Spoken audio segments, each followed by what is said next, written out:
Hello, how is everyone today? So we are back with Dark Knight. Hmm. Sorry. Oh, I forgot to say something.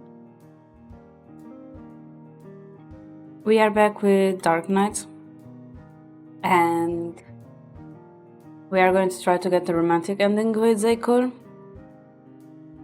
which is basically that. And I feel like I'm gonna cry because Zekon's route. On the normal ending, a lot of people died. So yeah. But without further, let's just switch and go.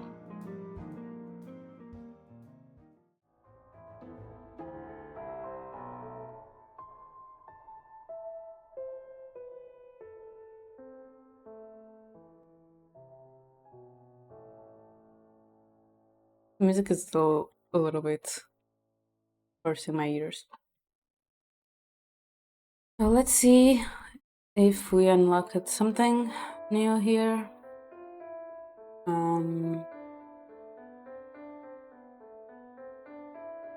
Is it a kiss? Was it a kiss? I don't remember.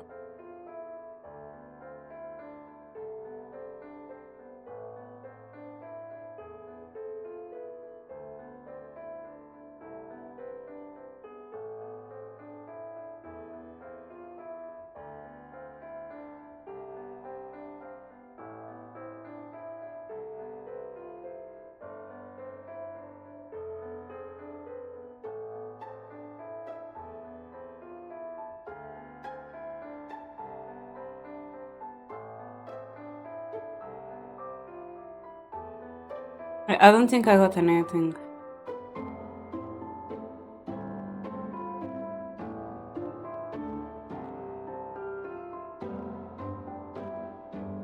It's this one.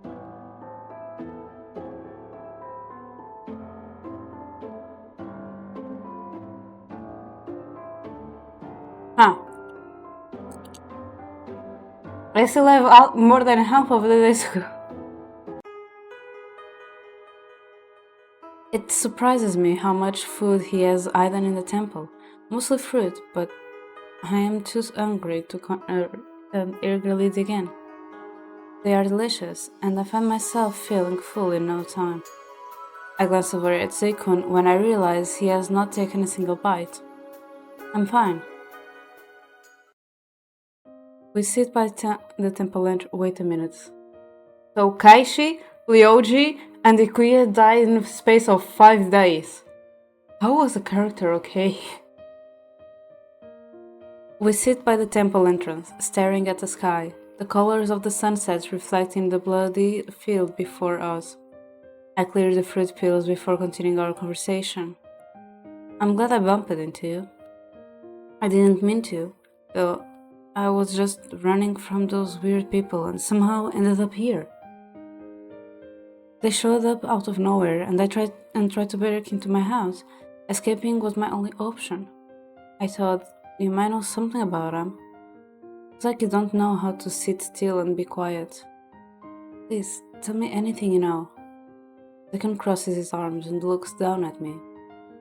To be honest, I don't know anything.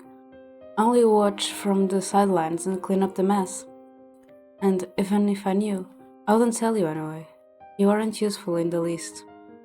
And like you, I want to help and find out what happened to them. What have you been doing all this time? Just burying corpses? From his indifferent shrug and cold gaze, you must not care about solving the case. Honestly, I don't want to get involved either. I wish everyone would just leave me alone. His voice fades at his last sentence. For some reason, that made me feel guilty. I decide to stop pressing him for now. Shortly later, I go home. It has gotten late, the streets are already empty. I wish I could call the police, but after what Zekon told me, I feel hesitant. Before I enter my house, I inspect the exterior. I spot a broken glass flower pot in the corner, but the windows and doors seem to be untouched. The side of my house makes me nervous. I walk around to make sure no one else is sulking around it. When I get inside, I notice that the door lock has been broken, but it is otherwise intact. The scratch marks from fingernails in the wood reminds me of the fear I felt. I should call someone in the morning. No, I'll just prop a chair under the doorknob. My attackers also overturned the lamp, scattering my books and magazines over the floor, but the damage is surprisingly not as bad as I expected. Using a flashlight, I examine the house from inside out. Fortunately, there are no broken windows. I am in the middle of picking up the magazines when I hear the phone ringing and rush to pick it up. Hello, it's Viviana. Hey, Lyoji here. Sorry to call you so late, but is there any chance you could with you? No, why? I told her to come over yesterday, but she never arrived. I tried calling her phone, but she didn't pick up. Her brother contacted me earlier. Apparently, she didn't go home last night. That sure is odd. It's not like Ikuya to run off without saying something. Should we search for her? Yeah, in fact, I'm on my way to your place. It's pretty late. Won't you make your dad worry? He probably won't come home tonight because of work. Let's meet at the library instead. Sure. By the way, I think someone broke into my place. I don't think anything was stolen, but the living room is a mess. I will report it for you and have some investigator look into later. Thanks, Leoji. A short while later, we both arrive at the library building, and discuss where we should start looking. We have no clue where she could be. Do you think she got lost or something? She knows her way around this village better than I do. There's no way she'd get lost. Maybe she followed some strangers. She could be in danger. I mean, there are endless possibilities. Mori, she doesn't know any self-defense moves. We walk around the village into the wee hours of night, but our search was to no avail. Unless she was kidnapped, the only place left to look is in the forest. Let's call it tonight and continue tomorrow. The streets aren't safe around this time. Will you report it to the police or your dad? Missing people normally have to be gone for 3 days before the police can accept a report, but I'm sure my dad will make an exception. We'll look into it as soon as possible. Be careful on your way home in the meantime, Diviana. Alright, you too. On my way home, I mutter to myself, where could we have gone? I do hope she's okay.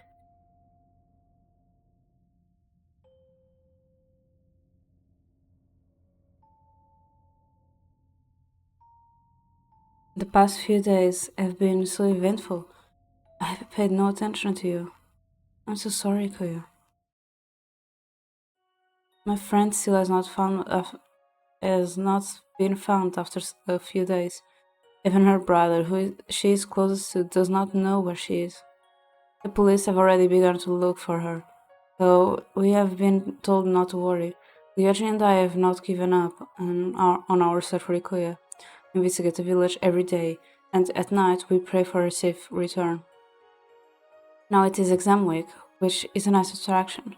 I take a deep breath as Mr. Blanchett hands out exam papers from the front of the classroom. Ryoji leans towards me, speaking in a hushed voice, all secretively, of course, since we cannot talk when the exam is going to start. I bet I score higher than you again in this exam. I had no time to study, but there's nothing to worry about. Exams end, and it is time to lunch break. Ryoji approaches my desk. How did the exams go?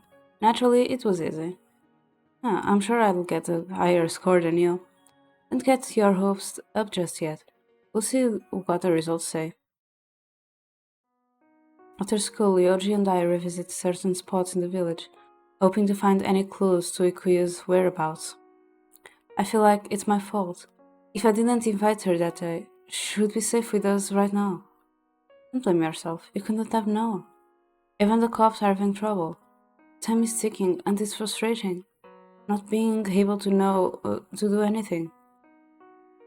I pat his back to comfort him. I'm just as worried about Ikuya as he is. This is the first time something like this has happened. We searched for the whole day. but it is futile again. I hope Ikuya has been eating. It's already been days. Shane should know something about tracking people since it's his job. Maybe I should ask him. I visit his house and ring the doorbell, but there is no answer. And again, it's already night. He could be out on a case. If he is, then he might still be busy. I should not disturb him. The police have been investigating the forest. Maybe I can check there too. I would call Leoji to join me, but I don't want to bother him. I know he has been searching without me. He looked really tired at school earlier. As I walked through the forest, I noticed that there are no investigators around. I didn't expect them to go home this early. Well, at least there's no one to stop me from looking around. Looking pops up in my mind. He is like the forest guardian. He would notice right away if anyone entered the forest. Maybe he even knows I'm here right now. He won't be happy to see me, but if there is even a slightest chance I saw Ikuya, I have to ask him. Oh, it's getting dark. The sudden echo of gunshots in the distance draws my attention, so I head in that direction. Following the sound through the dark trees led me to the old temple. Shane walks backwards across the field, raising his guns at the temple like a warning. I cannot see very well from where I am, but I recognize Zakon's figure standing by the entrance. They seem to be watching each other. When Shane reaches the edge of the field, he puts down a body, which he had been carrying over his shoulder against a tree. That's Kuya. As Shane runs closer to the temple, I go straight for her. No wounds, scratches, or any bleeding. Her skin looks a bit dehydrated, but her clothes are clean. Thank goodness she doesn't look hurt. Judging from the long pauses between her breaths, she seems to be asleep. A part of me is relieved, but it is too early to cheer. Hearing gunshots again, I turn around and my jaw drops at what I see.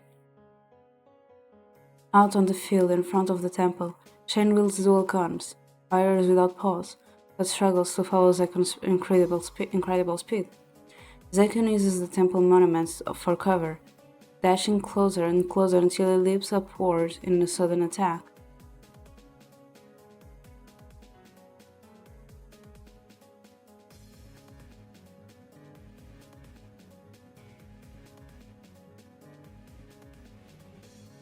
Arrows appear above his palms when he extends his arms. They imitate a faint glow at first, then light up in flames as he launches them into the air. Shane crosses his arms over his head, using them as a shield.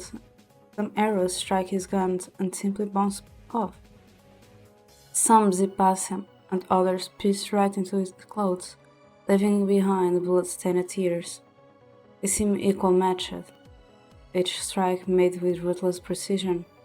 The speed of their blade is so dizzying, I can barely follow it. At this rate, someone will die. I try shouting at them, but they do not seem to hear me. I have to stop them somehow. I feel like I'm jumping into a car crash, but I cannot think of anything else. I'm going to save.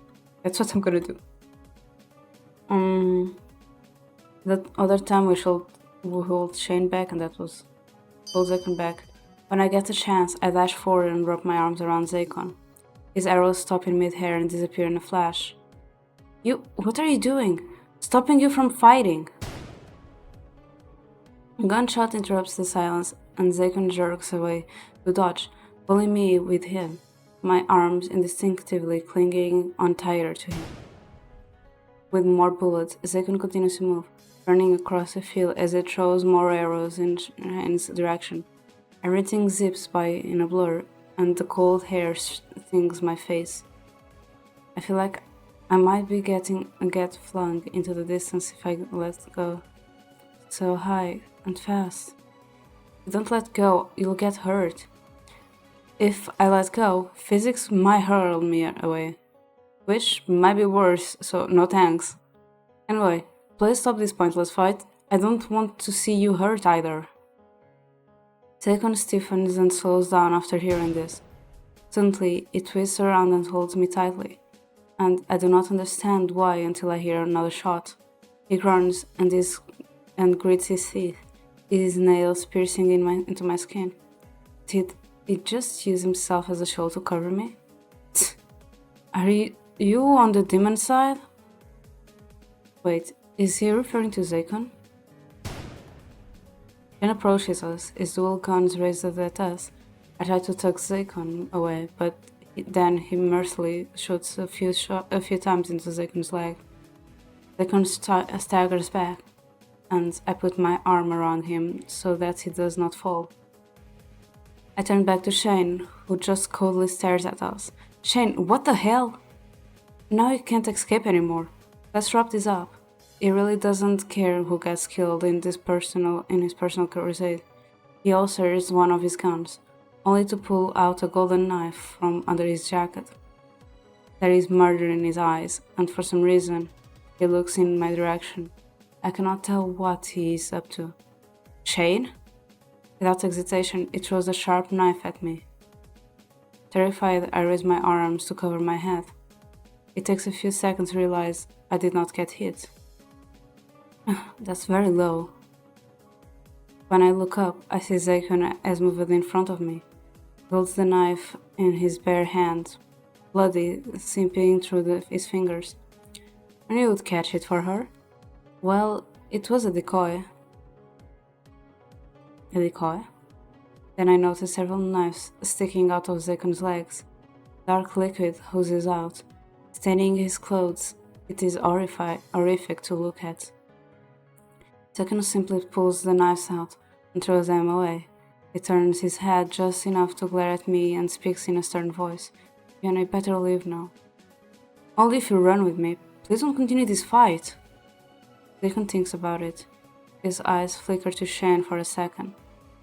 Finally, he lowers his arms and steps back.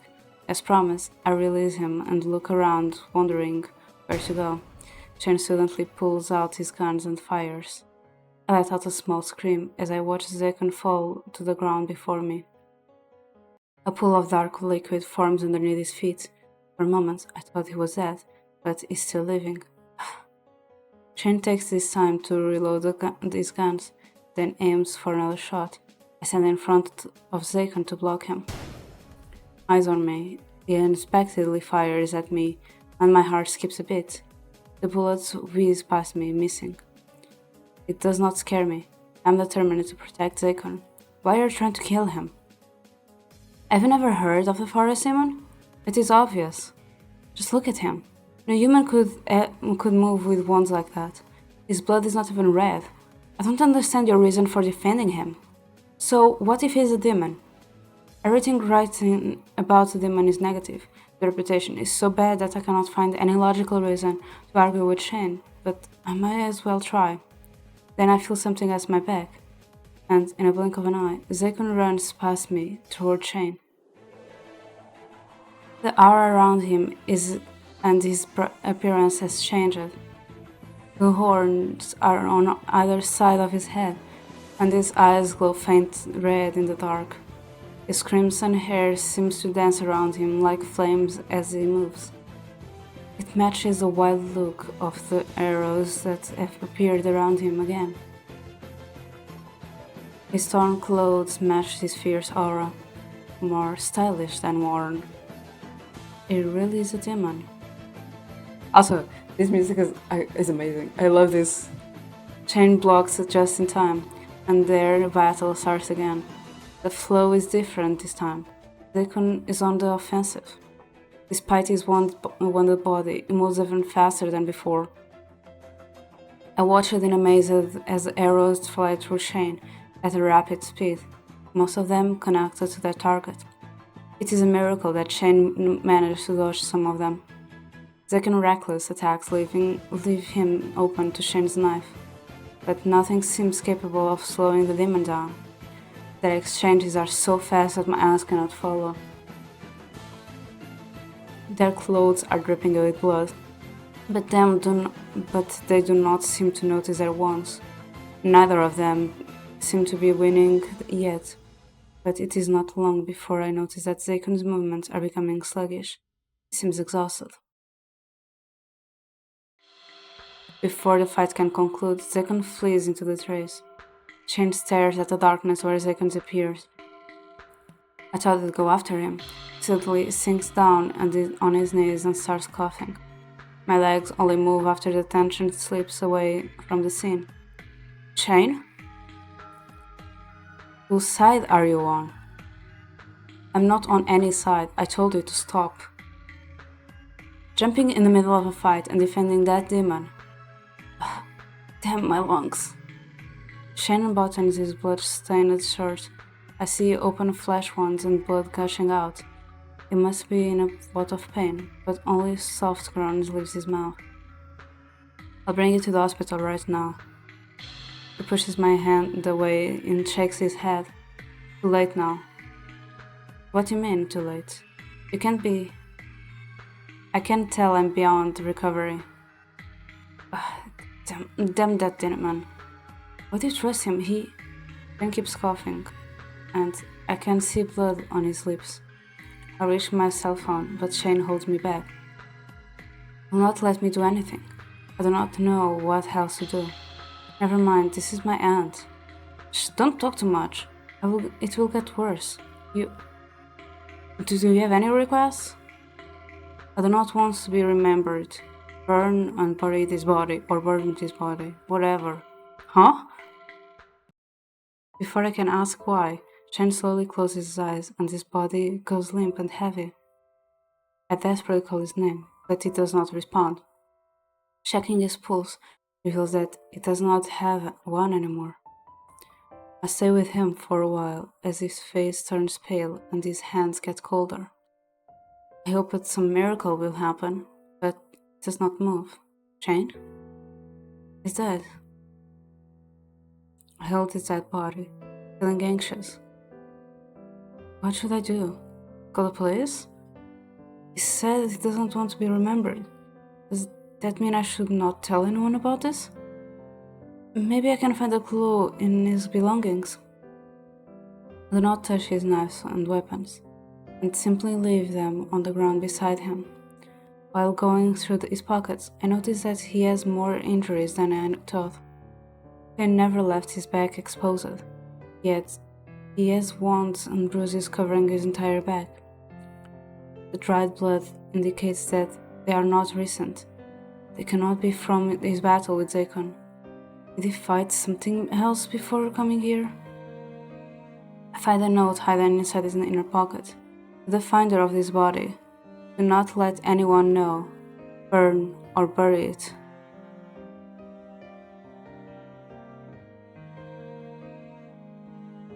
I actually prepared for such a moment. Shane, how could you have known? It occurs to me that those undead people may still be around. Shane could have fought them. He asked me to bury his body, bury in his body. Why he wants such a thing? Is he worried about coming back as an undead monster? Shane, I'm sorry. In the end, I cannot bring myself to burn his body.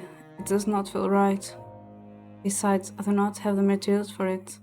Starting a fire could also go wrong. I have to remember where Zaycon stashed the shovels. From the other day, I find a good spot behind the temple and start digging. Even if it takes the entire night, I will fulfill his request. Feels strange to bury someone I know.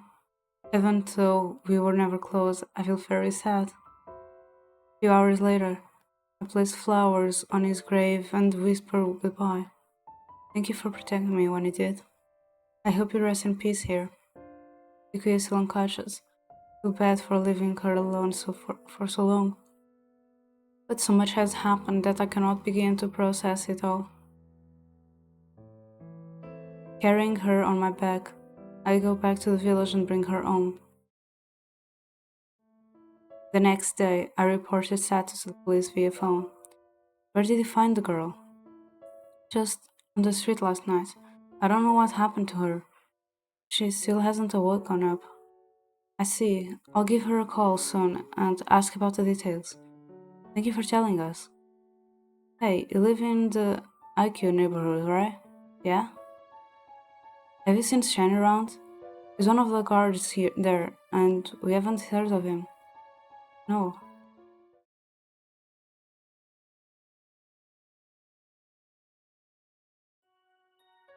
On my way to the lockers, I see a large crowd surrounding someone. As I get closer, I realize it is Ikuya. She looks overwhelmed. Because it's a new chapter.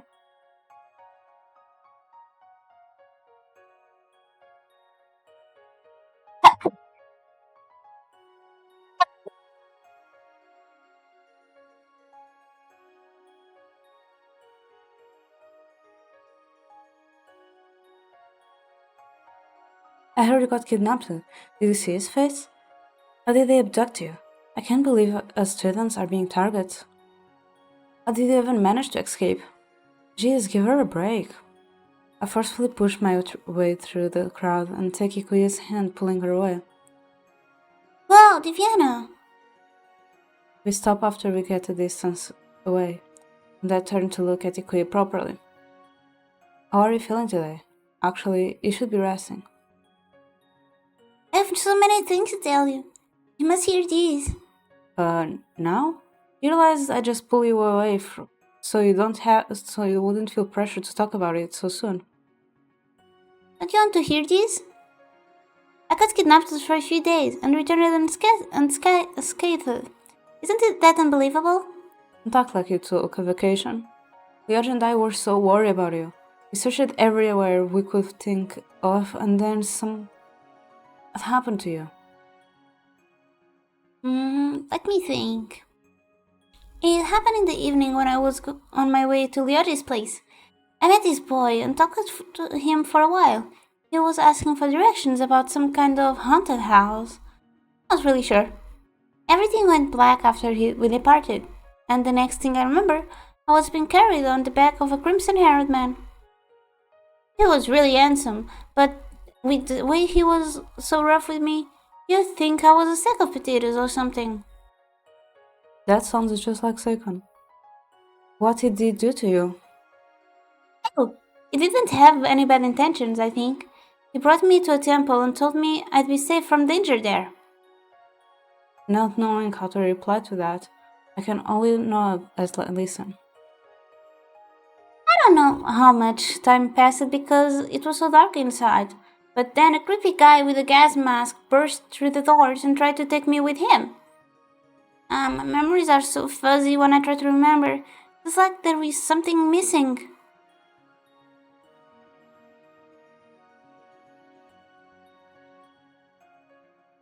It's okay, you probably need more rest. Thanks for telling me. Alright, the crimson haired man was really nice. He gave me fruit. What I got from her story was that someone kidnapped her, but Seikon came to her rescue and kept her safe in the forest temple in case of a second attack.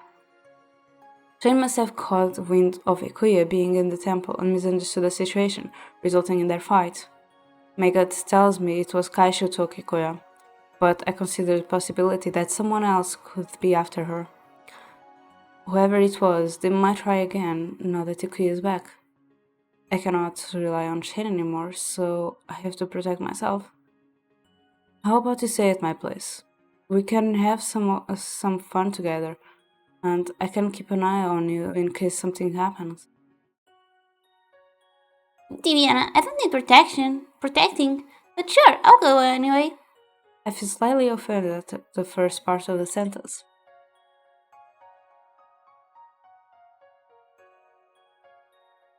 Hey, I make a good bodyguard. If anyone is a good bodyguard, it will be me. Ah, Leo, are you going to? Great, we could have a sleepover. Wait, what? It's been so long since we've been to Diviana's house, hasn't it? Iko, you can just. Wait, I'm still lost. What's this about a sleepover? She smiles brightly and loops her arms through mine and Liuji's, pulling us close. In truth, I doubt Ikuya really feels fine, but the situation, so this sleepover would be a good distraction for her. Besides, it really has been a while since the three of us hung out together outside of class. We'll plan the sleepover for tomorrow because Lyoji has job-related duties today. After I enter my room, I drop myself on bed. I feel tired after what happened last night. While staring out into the backyard, I remember the last time it rained this heavily. I half expected Zakon to knock on the door again. I wonder how Zakon is doing. I saw he suffered quite a few injuries. I'd go to the forest, but knowing him, he'd tell me to get lost. There are too many things on my mind. I shake my head, feeling weary, and draw the curtains. I get ready for the sleepover after class. The guest room is already prepared for Lyoji, and I haul an extra mattress into my room for Ikuya. It does not take long before the first person arrives. I start opening the door for Ikuya. She gazes around the living room with narrowed eyes. Your place looks smaller than I remember. You're the one who got bigger. Time sure flies fast, hee. Ikuya drops her buffled bag close to the table and takes a seat. I go to the kitchen to grab something to drink. Suddenly, Lyoji pops up behind Ikuya and grabs her shoulders, causing her to jump. Ooh! Ikuya twists around to glare at him. I just got traumatized from the attempted kidnapping. Did he really have to? That's why you should always stay on guard. I was right behind you, but you didn't turn around when I called your name. As Haji moves to the couch, it drapes over Ikuya's bag and stumbles away. Ugh. Thanks, Karma. I return to the living room, seeing my friends banter. You're here early, Lyoji. I thought your after-school activities won't end until later. They don't, but I told them I had more important things to do. Like scaring the life out of your friend. I'm glad we're your first priority. By the way, I requested a guard for Ikuya, but it seems the police is lacking in staff. Apparently, they can't get in contact with one of the investigators, and they're scrambling for his replacement. So I volunteered myself, and no one opposed it. Lyoji glances at Ikuya with a chuckle. I think I'm doing a great job so far. He didn't even notice me. Something shifts in Ikuya's eyes, and I know she's thinking about the past few days. I don't think anything is going to happen too soon, but you don't have to be scared anymore, Ikuya. With it you around, there is no reason for me to be scared. She smiles innocently and pokes us playfully. Lyoji and Ikuya leave their bags upstairs, and we sit together in the living room, chatting about the things we have recently been into. The three of us do not get to see each other very often after school. On top of his class president and club duties, Lyoji frequently helps out his dad and is dead at the police office. Meanwhile, Ikuya has been taking care of her older brother, who is easily prone to sickness. They have such busy lives compared to my own dual routine. It feels like time has been moving for everyone except me. What about you, Divyana? What have you been doing? I look up and blink at him. Nothing much. I've just been at home. That's so boring. Why don't you join a club? You're welcome to in any of mine. We're always looking for new members. None of them really catch my interest. Then make new friends. I'm already happy with you two. What about the boyfriend? Actually, I haven't heard anything about your love life. The boyfriend question makes my cheeks flush red. Oh, unless you already have one. He gives me a mischievous smile. Wants to urge for help, but he seems curious as well. Oh, is Lyoji not allowed to hear? What? Or even could it be Lyoji himself is involved? Ria wistfully sighs, looking at me and Lyoji, like she's looking at a car crash. Hopeless destiny of love between childhood friends. I shake my head and sigh. He will not let this go until she's satisfied. I decide to make something up. There is someone I like, but he is very reserved, and I don't often get to speak with him. So, you want to spice up the relationship, huh? Relationship? We're just acquaintances. This is the first time I heard you talking about anyone like that. It must be pretty special. Yaji, you're the relationship expert. Give her some advice. You must be joking. I've never been in a relationship before. You know that I'm horrible at stuff like at this kind of stuff. Well, let's just say you're in a situation where someone likes you. What do you like them to do? Scratches his head, blushing a little. Both Ikui and I look at him attentively. I was not expecting the conversation to turn out this way, but now that we are at it, I'd like them to be straightforward to avoid confusion. In other words, you would have to tell me in person. Um, that approach might be to the right. It isn't as simple as that.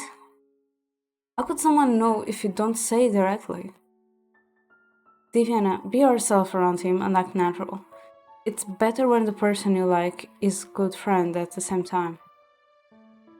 Gentlemen, that's when you get friend zoned before having a chance.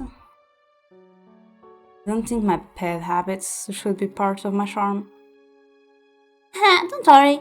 That makes you the cutie Vienna we know. Feeling flattered, I smile at them.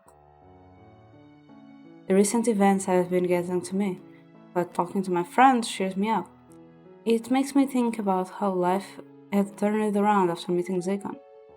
We frankly bump into each other, and so I consider Zakon more of a acquaintance than a friend. But then, why do I keep worrying about him? Do I actually like him? I just want to keep him company, since he seems alone all the time. I think he's just misunderstood. I want him to know that not everyone thinks of him the same way. I want to see him again. After night falls, I make dinner for Lyoji and the Kuya. I feel like having dessert, but I do not have any at home. I'm going to the convenience store. I'll be right back. You want me to go with you? Nah, I can handle it. It isn't that late and there's not much to buy anyway. With a bag filled with ice cream and delicious treats, I march back home. I'm sure they will be overjoyed with their favorite treats. When I turn the corner, I bump into a small and something large and furry. I step back and gaze at what stands before me. A huge beast. It looks familiar somehow. There are people passing by, but none of them seem to notice it. Could it be that I'm the only one who can see it? The beast glances at me for a second and dashes away in the opposite direction. It reminds me of a cat creature I met once before, but this one is a lot bigger. I want to chase it again, but changed my mind. My friends are waiting for dessert, and it is getting dark. I wonder if this is what Zekun meant about spirits living within the village. Hey, I'm back. Huh? Where are they? It is oddly silent. I go upstairs to hear voices from my room. Leo, gee, careful please. I'm doing my best, besides, this was your suggestion. This is so difficult. Fine, I'll do it. I hear both of them having sides. Oh, that's my hair. Oops. Maybe we should move the drawer for more space. That way I can reach for it better. There's no more space. Never mind, you're not making any progress. Move aside. Okay, almost. A little more. Whoa! Elsie, what are they doing in there? I enter my room and turn on the switch, and find Kuya standing in the middle of the room. Ryoji is on his knees, exhausting clear on his face. Viviana, you're finally back! My two friends, making weird noises in the dark. This isn't what you think it is. Okia was acting silly and wanted to put her bunny hair bow on me. I was trying to get it off, but accidentally got it stuck behind the drawer. The klutz bumped against the light switch. I told her to find the switch, but she insisted that I get her hair bow first. Talk about troublesome. But everything's fine now. Yoshi already got it back for me. Hehehe.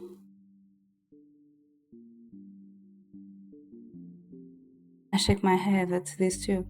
Even after all these years, they still act like children. Don't fumble around in the dark. You could have bumped into something and hurt yourself. Oh, I just wanted my bunny ball back. It is a precious gift from my brother.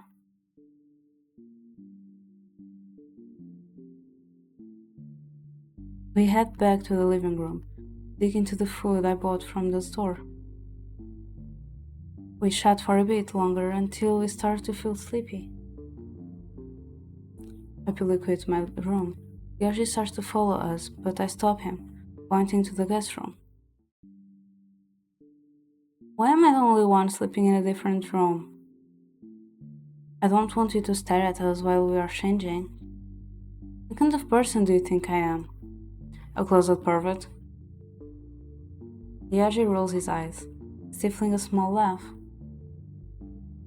But it's not fair that you two are having fun in the other room. It's so lonely. Shut up and be lonely.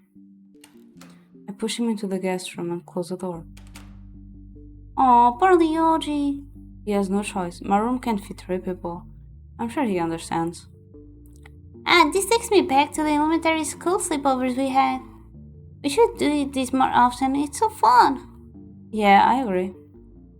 With Ikuya beside me, I do not get to worry about her. Shortly after, I fall asleep with a smile.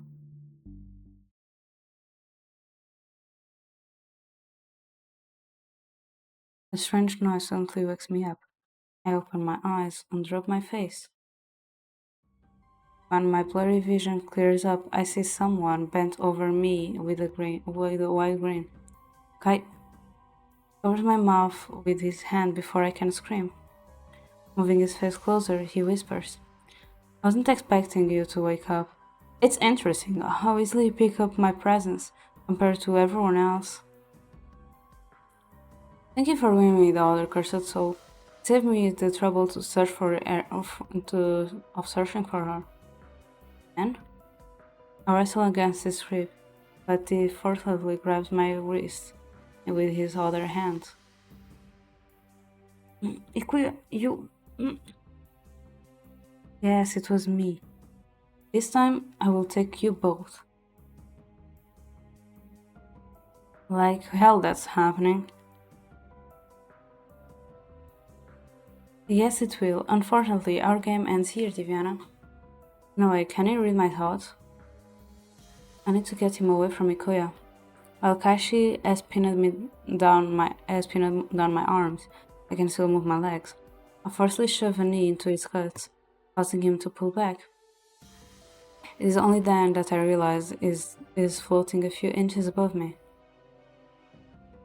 I grab Kashi by the arm as I throw her open the window, shoving him out of my room. I quickly slam it shut before he could react. What the heck? I wait for him to materialize back inside my room, but he remains outside, frowning at me. He can appear and disappear as he likes, but it must only work for places with entry points. Suddenly, it flies downward. I think it will not be long until he returns. I have to get him away from the house. I leap off my bed and silently head for the guest room. I barge in without knocking and shake the other away. The kidnapper is here. Stay here and protect Ikuya while I lure him away. Viviana, what? Sleepy face looks at me in confusion, but sensing the urgency in my voice, he nods. Taking an umbrella with me as a weapon, I head out. It's not like I want to kill Tashi, but he's being very annoying right now. A good conk on the head might do him some good. I had not done any research on ways to stop a Shinigami, but I am sure he must have some kind of weakness. Oh, you're taking me on alone? I feel his breath on the back of my neck. I'm surprised In surprise, I turn around and see my umbrella, but I hit nothing. He then appears before me, smirking, as black smoke rises from his shadow. Not knowing him and his dirty tricks, I decide to run into the street. I wish I had powers like Zeka. This is hardly a fair match. After a while, I turn my head, realize that Kaishi is right behind me. When he reaches his arm out to me, I think I'm done for. Then something jumps between us, causing Kaishi to pull back. It's the spirit I saw earlier. It stands protectively before me and glows at Kaishi. I see you brought company. Not that it will help you.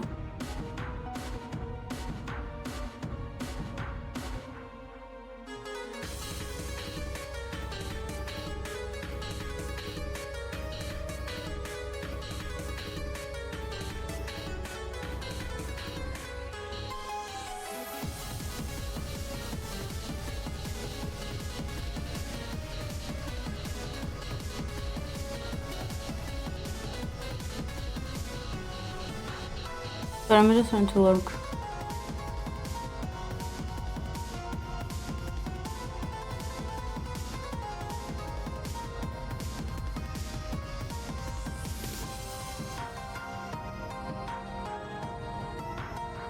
He raises an arm and the seed suddenly materializes in his hand.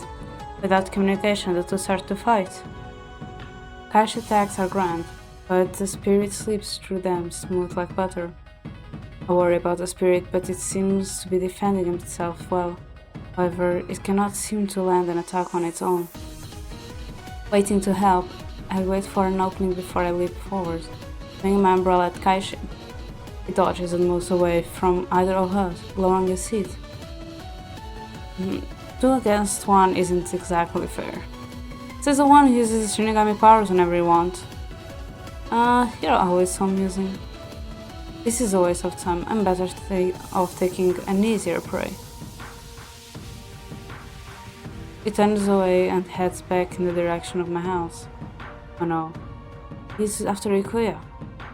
I bow polite to the spirit before rushing back home. The house is silent when I get back. I go upstairs to find Ikuya still asleep with Ryoji sitting on the floor beside her. It seems like Kaishi has not yet arrived. Are you alright? Where did you go? Don't worry, I'm unarmed. I went after the kidnapper, but he got away. Tiviana, you're taking 2 crazy actions. Why didn't you call me for help? Who else was going to protect Ikuya? I'm surprised Arusi to sit through all of this. That's so typical of her. I'll file a report to the office tomorrow. I'll do whatever it takes to keep you both safe. Did you see the kidnapper's face? Yeah, but it isn't anyone from the village. A blond tall man with green eyes. He wears a white shirt and a black sweater vest. Ryoji mumbles mumbles at time and nods slightly. Mark.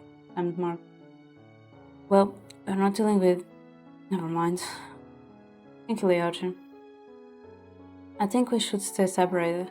The preparator knows where I live now, so he might return. Perhaps Ikuya can stay at the office for a while. Given that reason, you should come too. I have a better idea.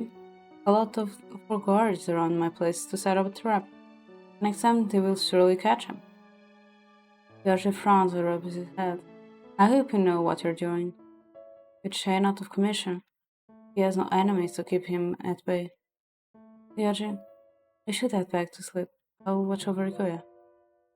By the way, before you go to bed, make sure to keep the windows closed. Good night, Diana. The next day, I decide to check on Zekon. I have no clue where Zekon might be, but I think to check the temple first. There are guards at the entrance of the forest, but I avoid them by taking a different path. I hope he's okay. I find Zekon in a corner, still in the same demonic form as last night. His clothes are torn from last night's battle with Shane, and I notice wet blood still seeping through the fabric. His injuries must not have been healed yet. He senses my presence and looks at me with fierce, narrowed eyes, recoiling like a wounded beast. I freeze up at his glare, not daring to come closer. The expression softens when I realize it is me. Oh, it's just you. Oh. Surprised at this form? I thought you were already aware of it. No, I wasn't sure. Are you scared now? I shake my head, unable to look away. His captivating appearance renders me speechless. Thinking back on all of the times I spent with you, I never imagined they couldn't be like this. He matches my gaze, considering something. When I step closer, Yoon suddenly raises his arm, a ball of light suddenly forming at his fingertips, launches it at me without another word. What? I reflexively raise my arms and shield myself. However, the ball seems to hit something and burst into particles just before I could reach me. What happened? So I was right. What do you mean? You're one of those blessed souls. He knows about this too? Blessed? I've told my soul's cursed. He raises his eyebrow at my statement. Cursed, you say? It's only a curse to demons, since you are immune to their spells. Wait, I'm confused. What do you... Are you here anyway? I must have told you that I was dangerous. That night Shen told me that Zekon was a demon, but I still don't believe he is the same demon from the legends. You saved me, and my friend too. He shoots another spell at me, but this time I do not budge. He vanished into thin air once again. So you're acting tough. However, your berry doesn't work against physical attacks. Bacon stands and walks toward me. I remain in my spot, lifting my chin to gaze faintly at him as he approaches. Both his high and his appearance make him intimidating, but I do not back off. He reaches for me, but stops short, meeting my gaze. Have you changed your opinion on me yet? Your injury will get worse if you keep pushing yourself. Worry about yourself, idiot. Declan lets out a sigh and pulls away from me, mumbling in his usual tone. I hate being stared at when I'm in this form. I'm sorry, you just look so intriguing. You're not as terrifying as I thought you'd be. I came to thank you for saving Kuya. She's doing fine now. I knew you wouldn't hurt people. You both carry the same hair about you. You mean she's cursed too? Blessed too? I have different types of blessings, but I don't know what they are. Yours seems like some sort of shield. Most blessed ones can reflect spells, and can be possessed by demons or spirits. Ironically, that makes them even more attractive to some species. Basically, forbidden apples. This is why they should stay away from and not get involved in dangerous affairs. He crosses his arms and gives me a serious expression. I feel like a child being lectured. A few moments pass in silence before he finally sighs and changes the topic. What are you going to do now that you know my identity? I'm going to spread the truth and change your reputation. If they know that you mean no harm, then Occultists will stop hunting for you. It's useless to try to change a mindset that's been the same for centuries. Even if they know the truth, there will always be a scapegoat. That's enough reason for them to hate me for all of the misfortunes. It won't do much good either way. In the end, you'll be the one who gets hurt.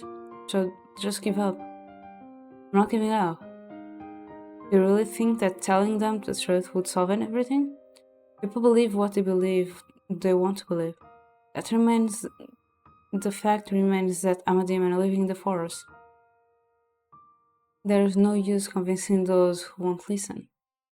I'll make them listen. What do you even know about me? My chest aches when he directs his words at me.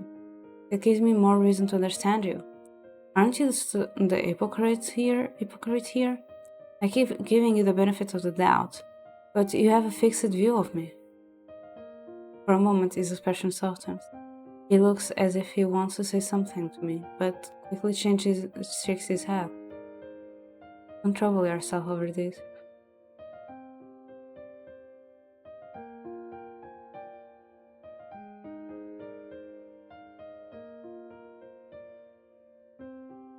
But I won't worry about this. We should show the villagers you're not a bloodthirsty killer demon. You know, one way to change their minds is to expel their doubts about you. Maybe if you work together with investigators to catch the real culprits. I don't like them.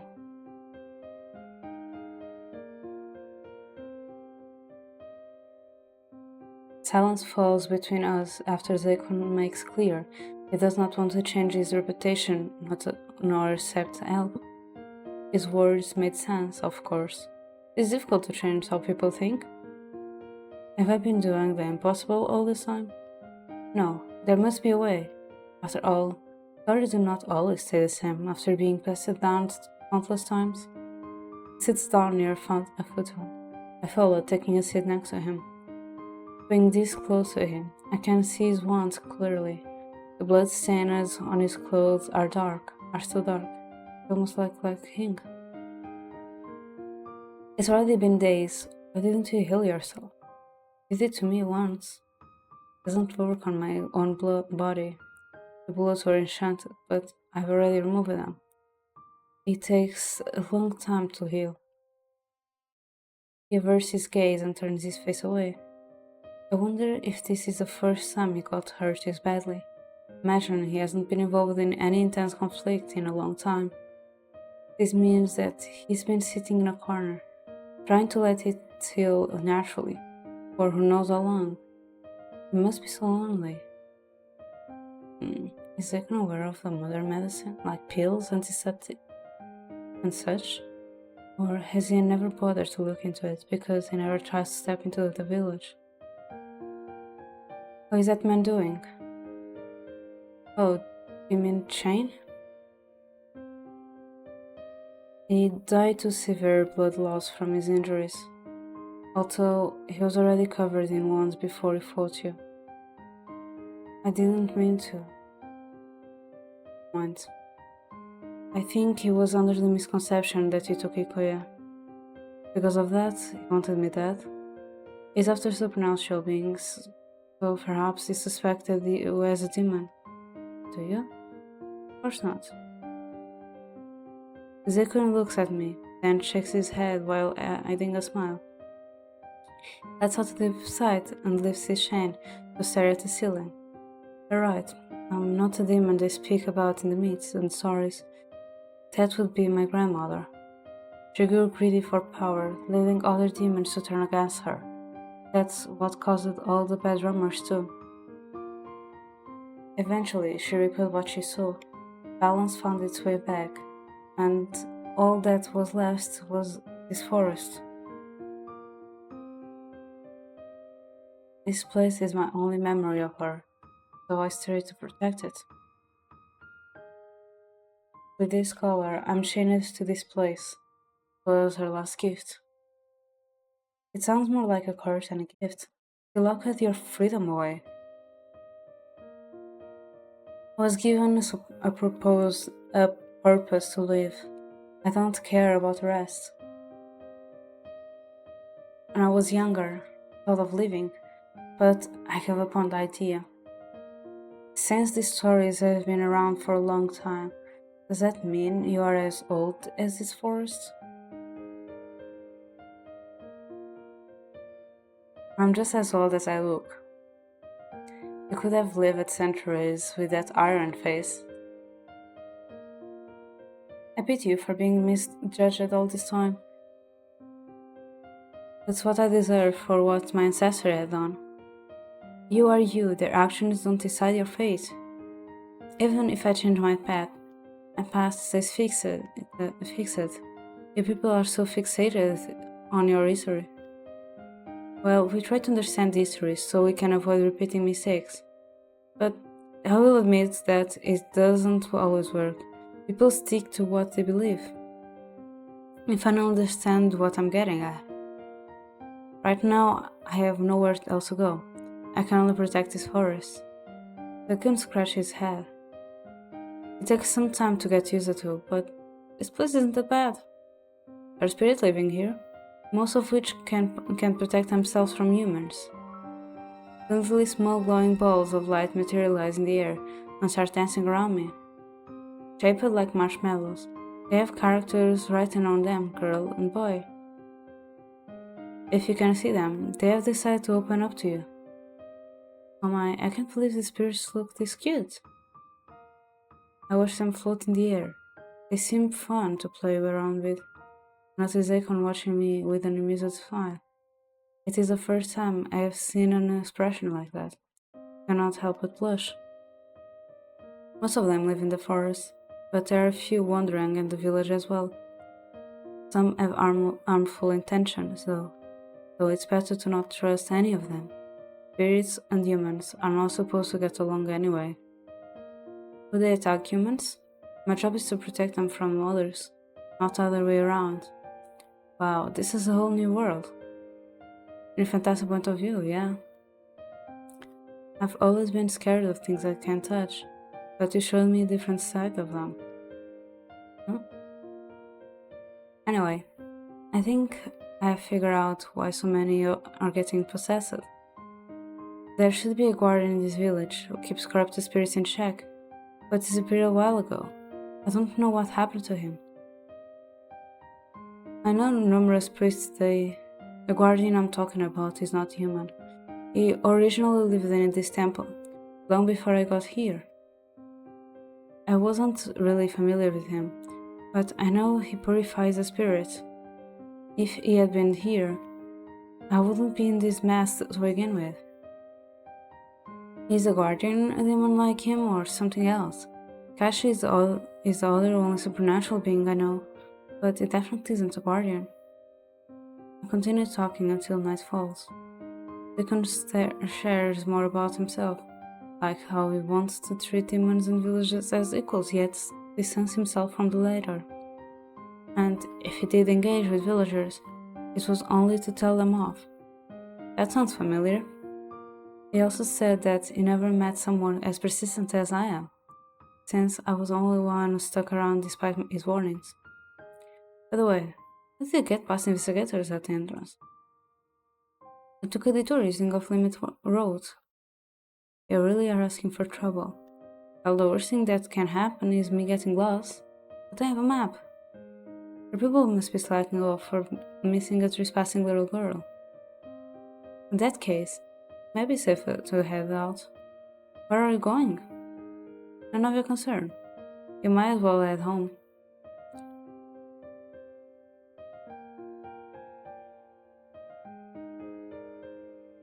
I'll wait here. I'll wait here for you. I'll try to make it quick. Don't move from your spot. I remain in my place as he walks out of the temple. Okay. I have no idea where he's going, but I trust that he will come back. Keep myself busy, I put the photon away and inspect the room. This place is so dusty. Well, not surprising from a caveman. After a short while, I hear voices near me. I thought it was just my imagination, but out of caution I moved toward the entrance and trained my ears to listen. We haven't searched through this area yet. This forest is so big, there's no end to our mission. What is that the building? I hear the man shouting at his comrades to come. Are investigations continuing at night? What are they even doing in this area? Being here would raise so many questions. Let's get out before they find me. Somehow I managed to find the back door, inspect into the forest, escape to the forest, and it warns they cannot return for now. Which direction did he go? No, how do I find him now? Suddenly the puppet spirits pop in front of me.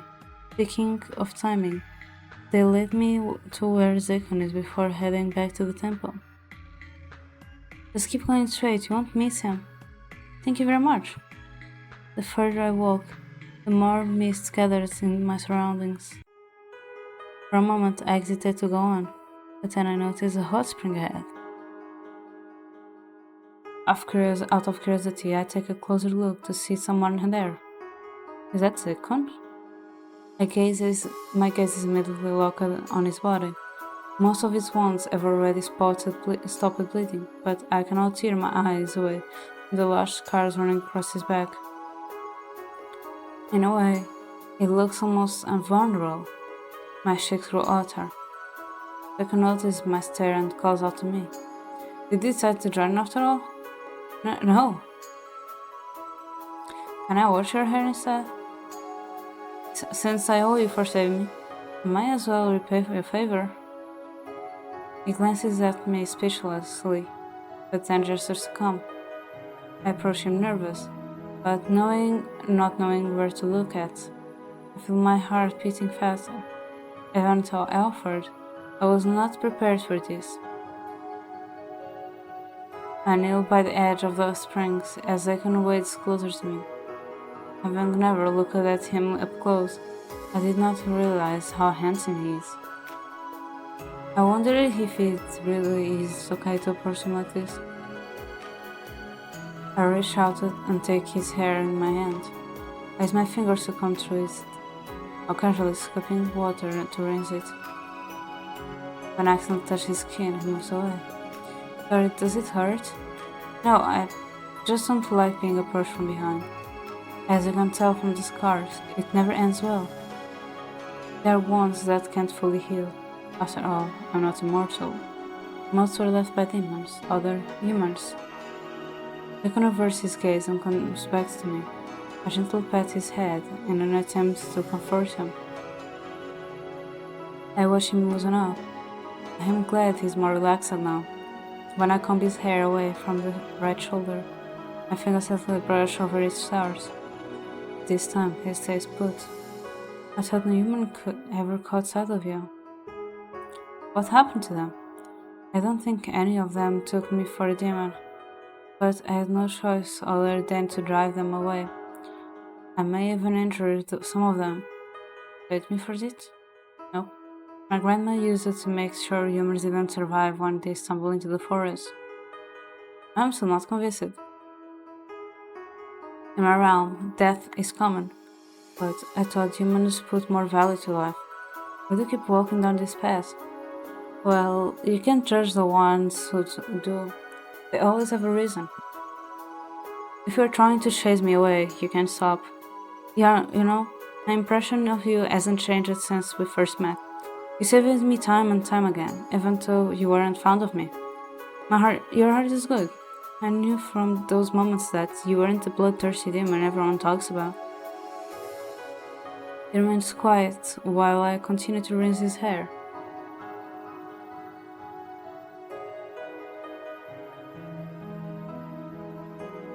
It doesn't really show it, but I think it does care about what the villagers think. If only they knew about its true nature. For that reason, I avoid people. I feel more comfortable being near the forest anyway, and I can keep a close eye on the spirits. I just want to live in peace and stay out of the fairs going on out there. If they would only leave me alone. His last words become a whisper. I cannot see his expression, but his voice sounds so sad. I wonder if that is really what he wants. If he really did not care about his reputation, he would not bring all of this up. I trace his scars into my fingers. They do not look like simple stab wounds. He must have let his guard down to have taken such clear hits. Lost in my thoughts, I almost not hear Zekon's next words.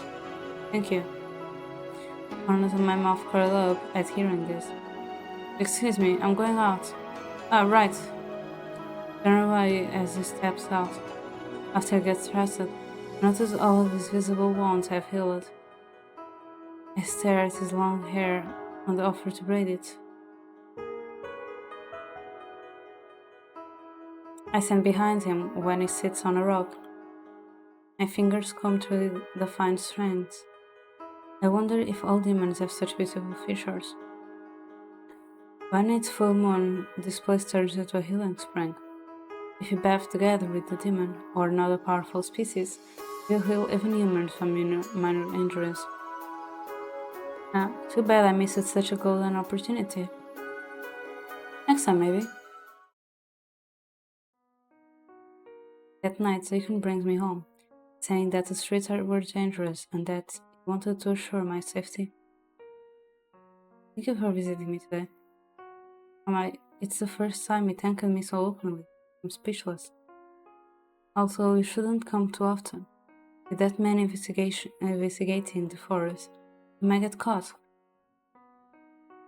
Stay home. I will visit you instead.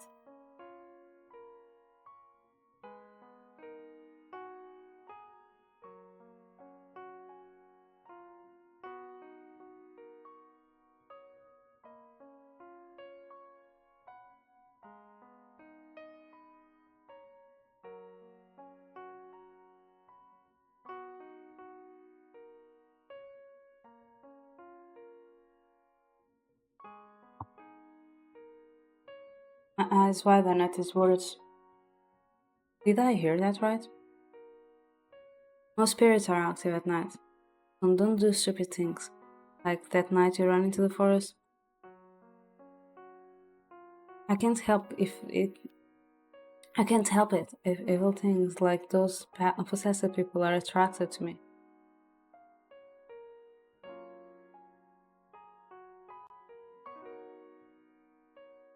If you need my help, just call me by sending the spirit. He opens his clench for his to reveal the two spirits from before, hovering over it.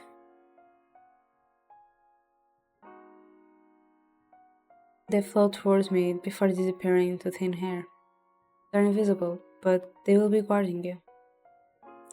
And believing you're doing this much for me. Thank you, Zakon. It's nothing. By the way, don't return to the temple immediately. I heard some investigators exploring there earlier. I'll keep that in mind. Turns away and dashes off into the dark streets. The weekend passes by peacefully. I rush to school with one thing on my mind. Taishi, once I find you, I will. I assume the chances of bumping into him again are small. You must be aware that I'm not in a good mood. I make my way to the elite class area anyway, in hopes of getting a hint on how to find him. On the way, I accidentally bump into a girl heading in the same direction. Running from her usual uniform, she must be an elite student. I've never seen this person before, but she looks good. I apologize quickly and continue to run. I notice the teacher going for a lunch break. As if luck is at my side, I find Kashi sitting in the classroom surrounded by a few other students and no teacher. Hey, you're not permitted to be here. In response, I...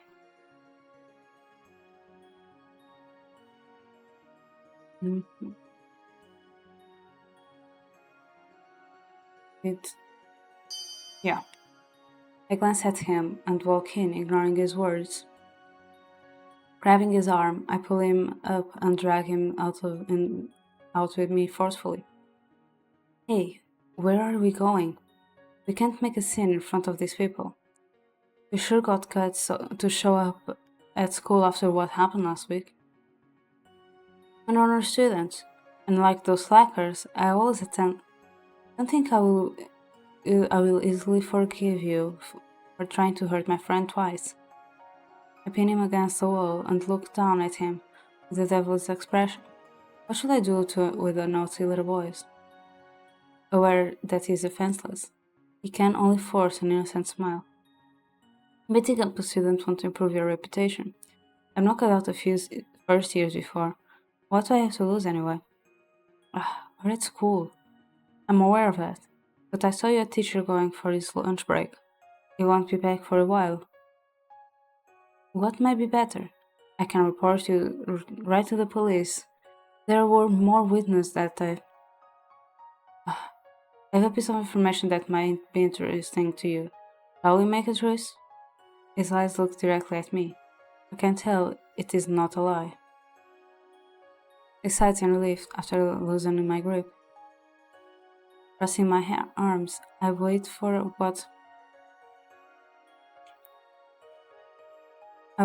what he has to say. Right. You know, people keep going missing the past days. I was at your place on Friday, and everything that happened that night was not my doing. Huh? What happened on Friday? I feel like I'm missing something. As if I'm going to listen to you. That forest demon was there. It would have been troublesome if he saw me. I believe he's referring to Zakon. Does that mean Zakon was watching us that night even when he was wounded? I stare at him for a while. He does not break into sweat. He must be telling the truth. Kashi lowers his voice. Someone or something is taking people's souls, and the bodies left behind become living corpses. In other words, they turn into zombies. How is that even possible? There must be a way to put the soul back, right? Don't look at me. I'm not a necromancer. Even if the soul is returned, when the heart is not in no condition to beat again, it will remain dead. Dang.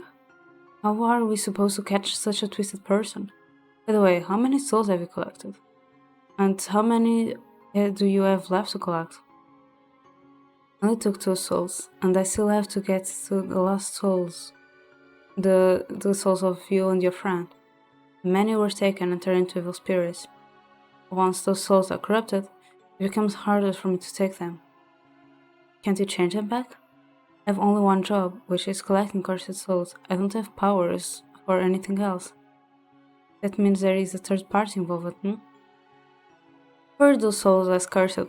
Why? You haven't told me how cursed souls differ from normal ones. Because it isn't something you should have. It goes against order. Demons are attracted to you. Only Shinigami can purify your soul, so you can live normally in your next life. Most of the cursed ones would willingly give up their current lives because they couldn't tolerate demons that bothered them. There are some advantage of having this curse, like the inability of getting possessed, but I can't think of why anyone would want to stay cursed. I think it's more of a blessing rather than a curse, not being tainted. So far, you're the only supernatural being that's attracted to me. Ashi rolls his eyes and lets out a sigh.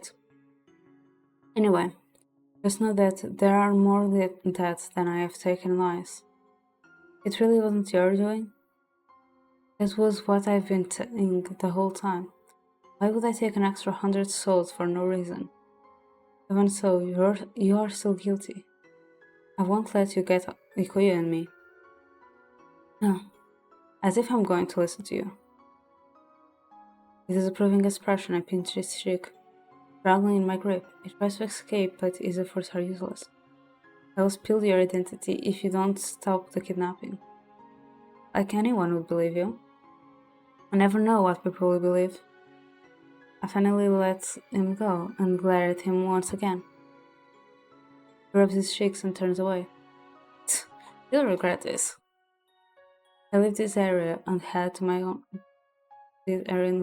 classroom. Today we're getting our exam results back.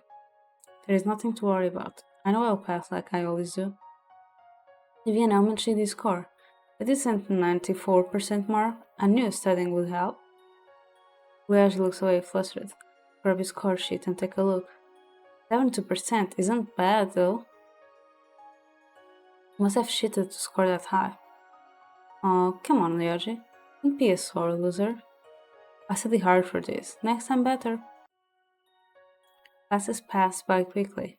It occurs to me that it was almost the holidays. I'm not really looking forward to them. My friends are going on a trip, so I'll not be able to see them as often. I do my best to pay attention during math, but my focus shifts to 2 classmates whispering to each other. I start exorcism training this week. It's going to be awesome. I'm going to expel evil spirits and maybe even the forest demon. After we drive all of them away, the disappearance will finally stop and we can live in peace.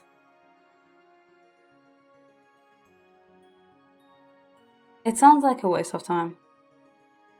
I'm serious, the demon is the cause of all this chaos. There will be a ceremony at the shrine on Saturday. Join me, together we'll expel the demon. That is too unrealistic for the students to do. Exorcisms are not in my league anyway. Even if you're not going to join as a trainee, you can come and watch me. You'll experience something awesome. Normally, people won't get this chance. You're lucky we're friends. Fine, fine. I have nothing to do, nothing on my schedule anyway. This is bad. Dekun hasn't done anything wrong, yet everyone thinks he is evil. I have to tell him about what they are planning.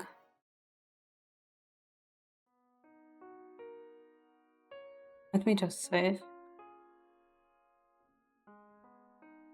And I'll be right back.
I'm back. I'm sorry. I needed to go a little bit around and stretch. I've not seen Kaishi since that day. I expected him to come after me again, but it seems like he's behaving himself after my warning.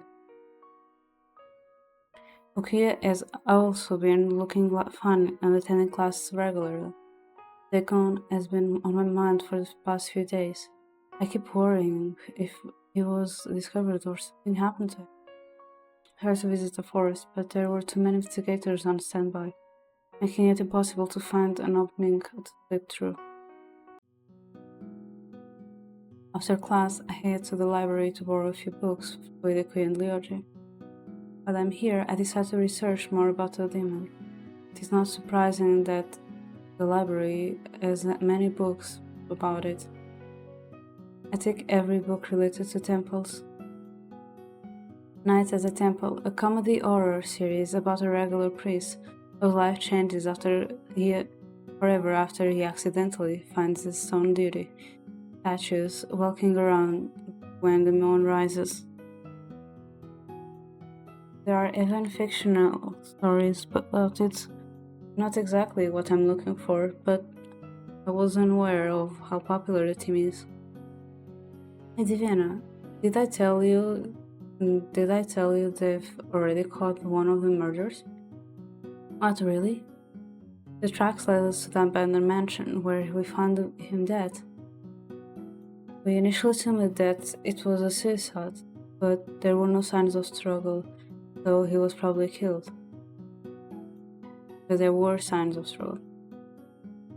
We have yet to identify him, but he's our age.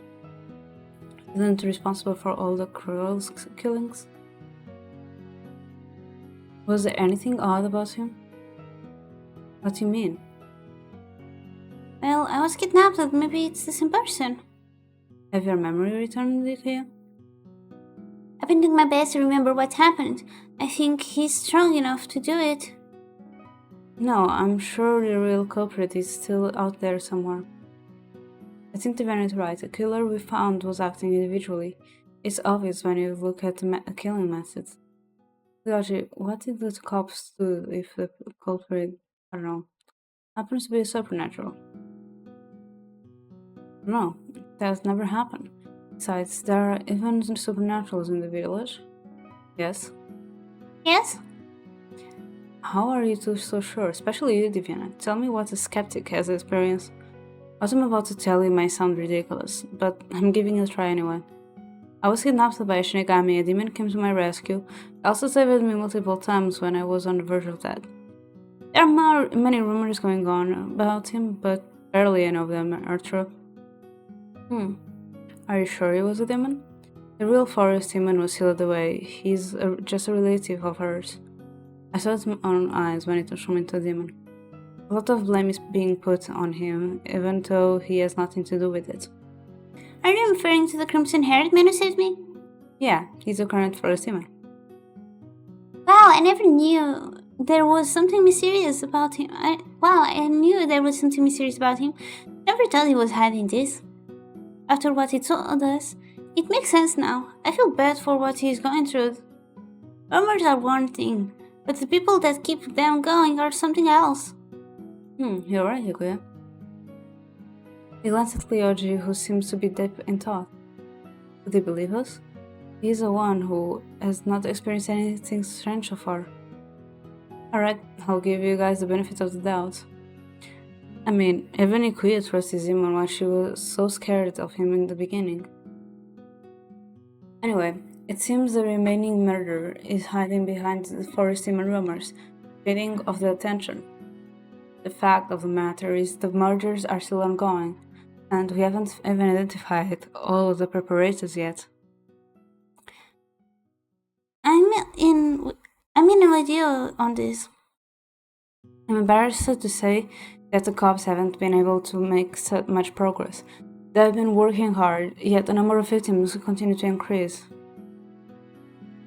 At some point, they even questioned if there was a mole in the team slowing down the investigation, and had to keep track of each investigator. It was not the case, obviously. But Lyoji, the team didn't make progress. If it weren't for the private cars, I think more victims would fall. Hello, Cronus. Hello, brother. Quack quack.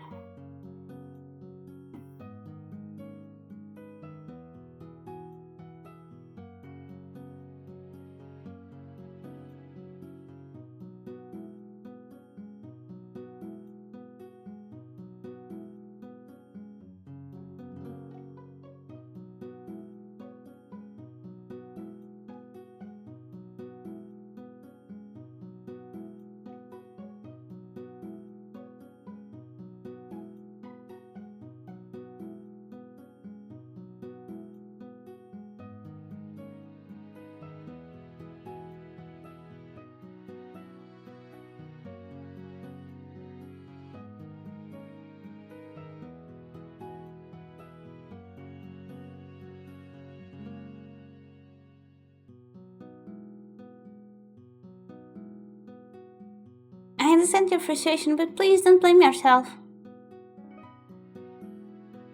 The kid swings an arm around Leo's shoulder and gives him a reassuring smile. Leo nods slowly in response and rubs his neck. I know he has been working very hard to solve the cases as well. You should have at least a few leads after all the investigating you've been doing. Well, I asked Hidekuyo to help with reporting suspicious people. I think you should tell Viviana since you experienced it firsthand. I saw someone walking on a wall, like it just defied gravity and walked straight up like it was nothing. Hi Crow, how are you? Thank you for the care package and the pets.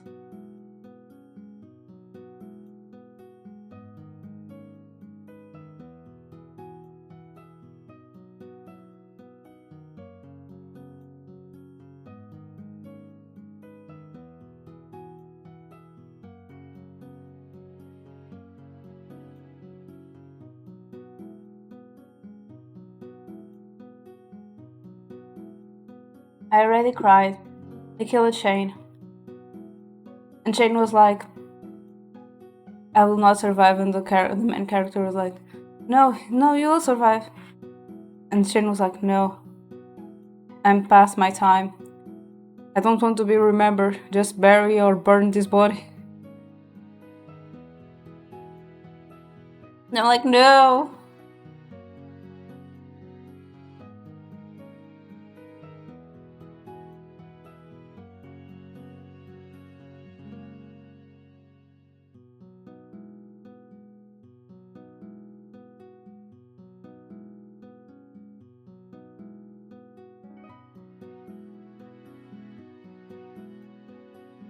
I should get more popcorn.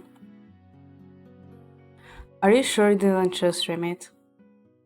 It was early evening and I was on my way home when I saw it. I think the person was chasing someone. Your story makes the situation even more creepy.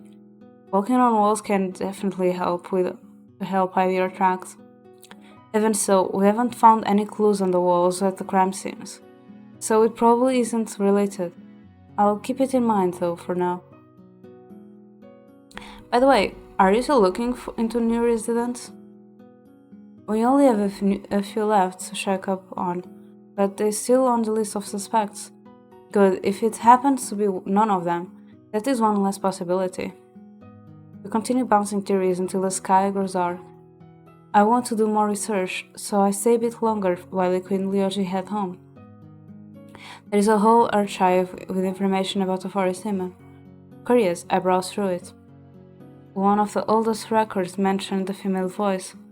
It would give people advice on how to solve their problems using dark energy. It was not reported what these people ended up doing. My grandma was such a pain. A sudden voice startles me and I drop the document. Papers scatter on the floor. I turn to see Zakon behind the bookshelf. He looks in my direction with his arms crossed.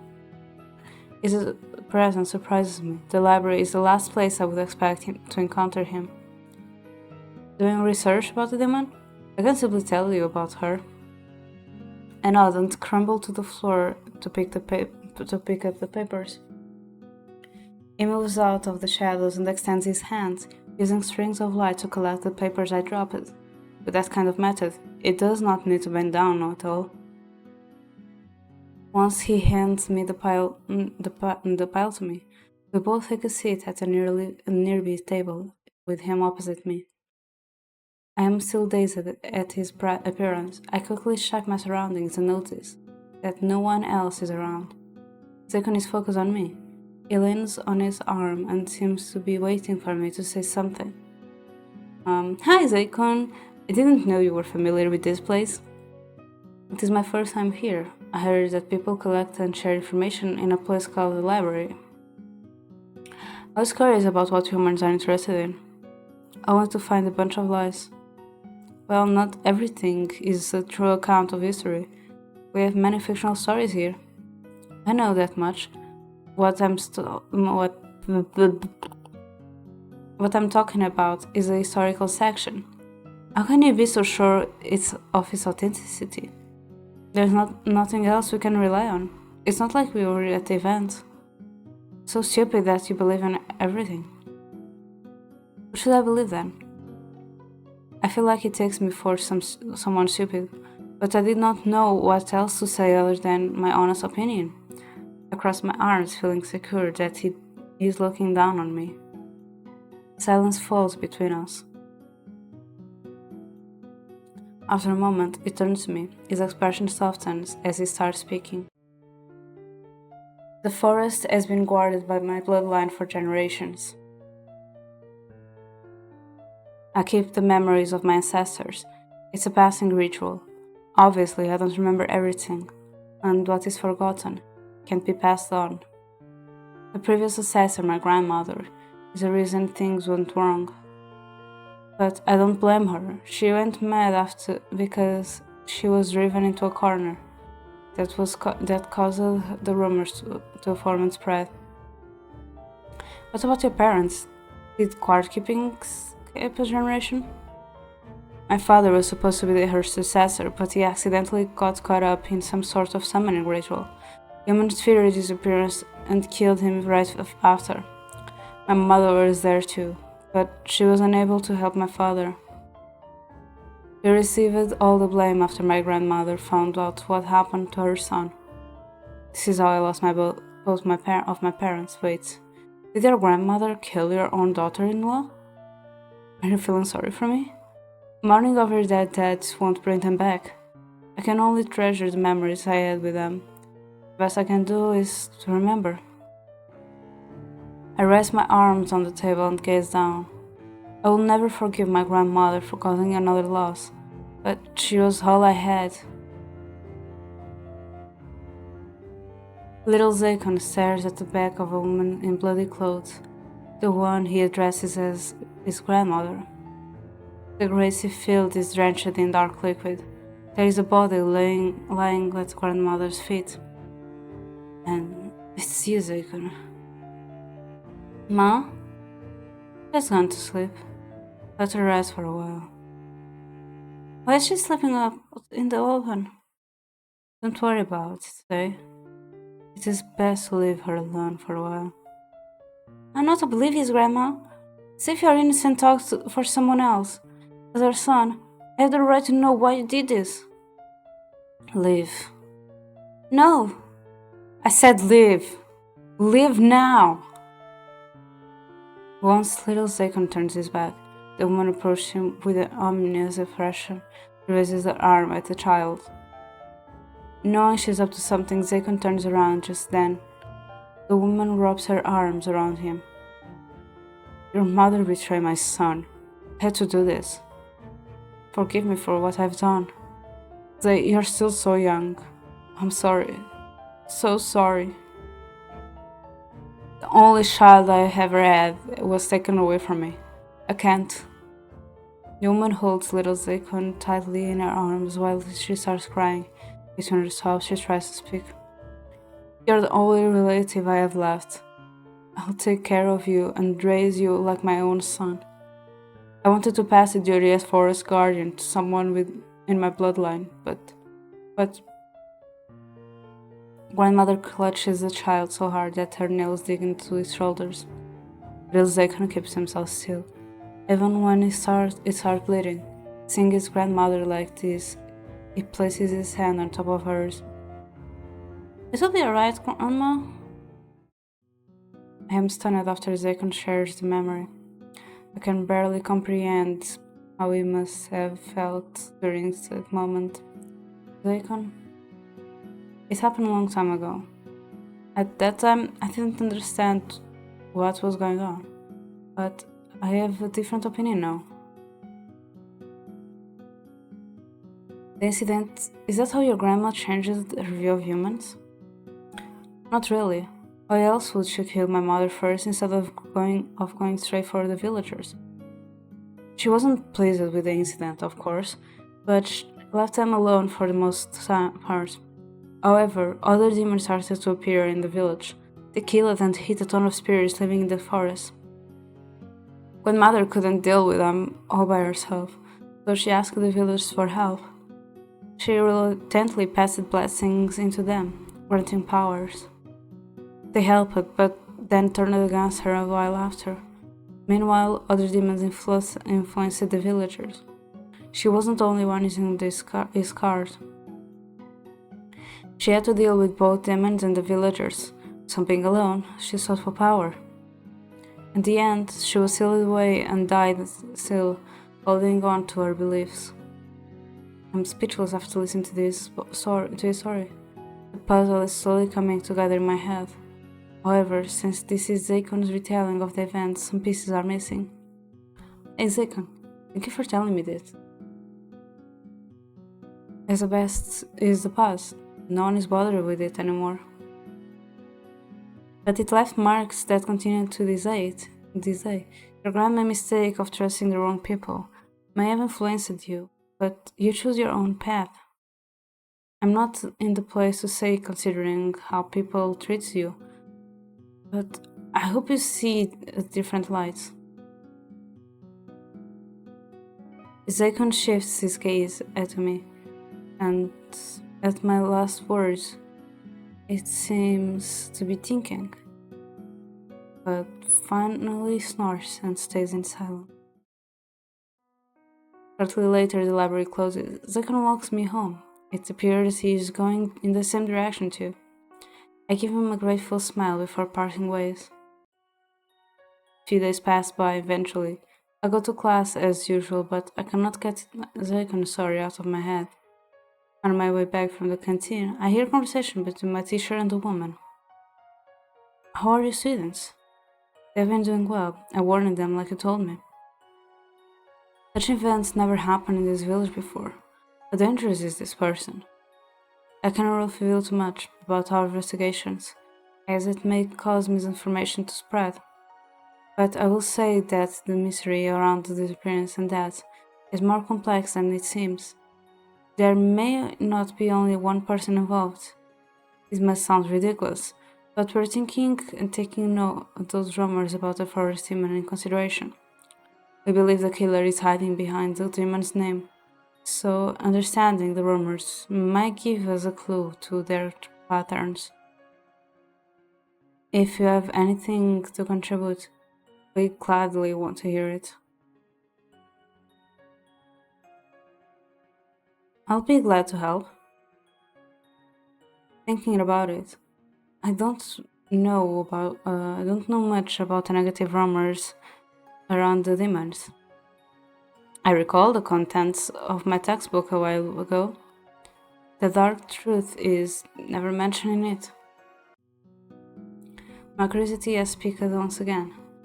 I make a quick stop at the library to borrow some books about the subject, then head for home. I had to keep my thoughts together as I browsed through the books. Zakon told me about his grandmother, but very little about everything else. Even though the stories are not about him specifically, I want to know what rumors he has been dealing with. Many locals believe it was the result of a curse brought upon the village, and sought for priests to drive the demon away. Their efforts were futile, and all hope seemed to be lost. One day, several blessed individuals appeared and managed to seal the demon away forever. Makes sense that blessed people are able to fight against a demon. Are blessings passed down through generations? That would mean my ancestor sealed Zakon's grandmother away. The legend, the demon cursed a few villagers. That part is true. This curse is passed from generation to generation, and now I'm collecting the currently cursed souls before the cycle can continue. However, not everyone was at ease. Some believe it was not the only demon that lived in the forest. Others thought the curse still lingered. No one has seen anything of the forest in the forest of late. Biologists and priests have proven the forest is safe, but fear still lies in people's hearts. Right now, their fear is directed towards Akon. Even so, he has nothing to do with his mother's past. He doesn't want to be involved, yet he's forced to. Is he really hopeless to convince the villagers that the current forest demon is not dangerous? Suddenly, I hear noise close by. I guess my guess might be off, but it sounds like it came from the roof. Ignore it, but then I hear the same thing again. What could be make such a noise at this hour? Unable to help my curiosity, I go to the next room and cautiously open the door to the balcony. I look up to check. To my surprise, I see Zakon sitting on the floor. I remember something. My things updated.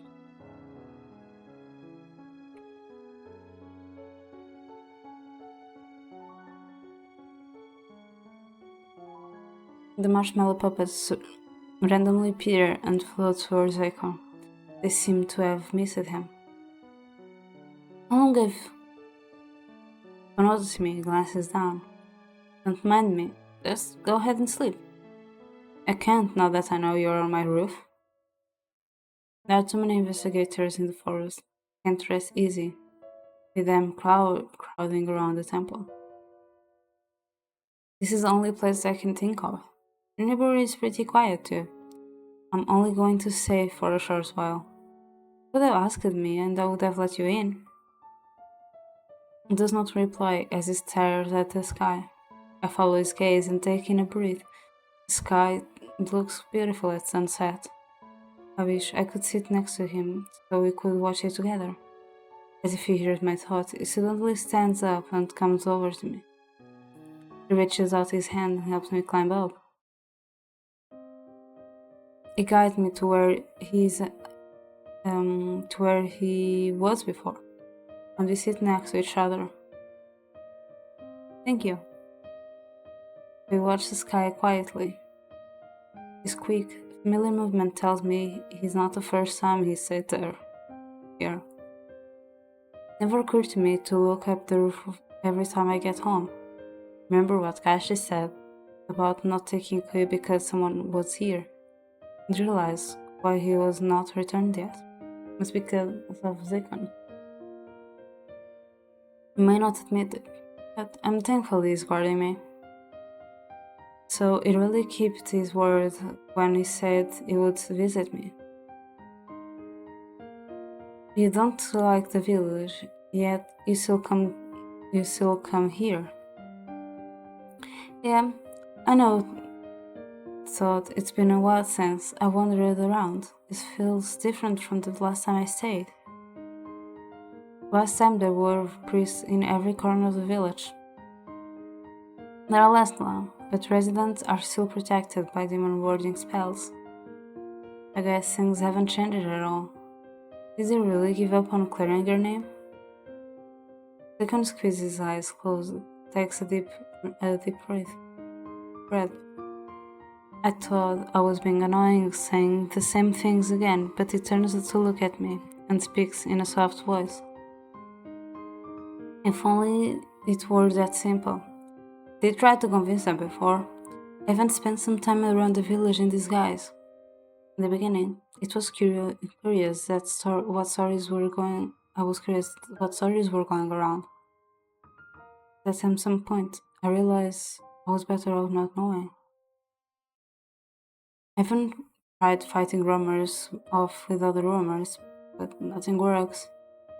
Just not everyone is accepting like you, Diviana. His words strike a chord in my chest. I do not know how to reply to him. In some way, it feels so sad. How many generations will it take for things to change? I wish not to be involved, but it is not something I can decide. Even if I try, it will always backfires on me. Take the man with the guns. He never met me before, but he knew what I was instantly. Shane might not be the best person to represent the rest of the village. Zayden must have been left in a bad impression after that incident. Maybe I should introduce him to Ikuya. She's grateful after he saved her from Kaishi.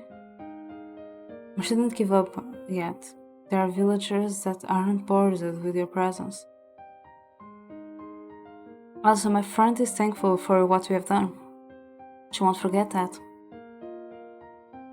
Suddenly, I feel his hand touching my head. I gently strokes it before speaking in a gentle tone.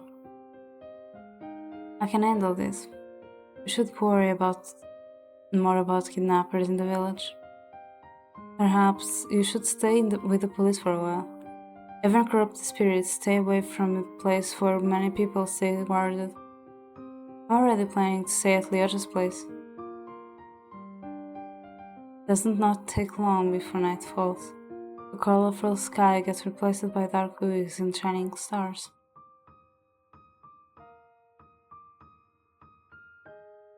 It has been a while since I went stargazing. It's such a simple yet breathtaking experience. I've been so occupied with myself and other people recently that I forgot to appreciate the finer things in life. Sitting here with Zakon feels so comfortable that I start to feel sleepy. Sorry.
Sorry, I had to sit.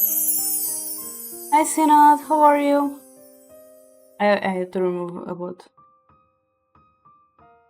Hi, Wolfie, how are you too?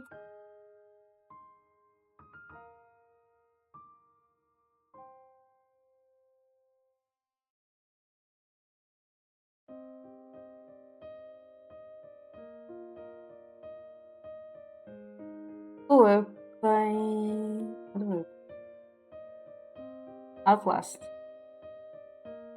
Isn't that sad too?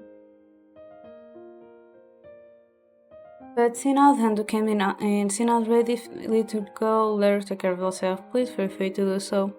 I'm not following anyone against your will. I'm not pointing any guns.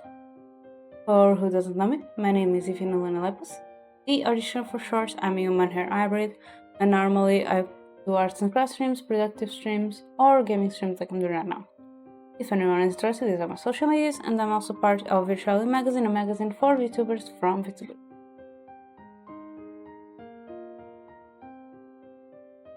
congrats on beating Outlast. I always love when someone beats a game, like especially me, but okay. But in this case it's you. But yeah, when a game is beaten it's like so like not relieving. Feels nice.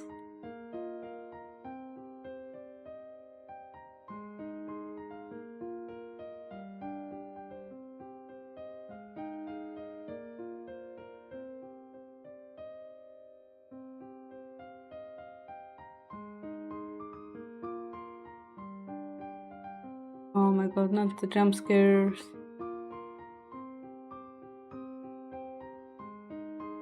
Also, thank you for the lurk, Wolfie. I appreciate it. I forgot to say.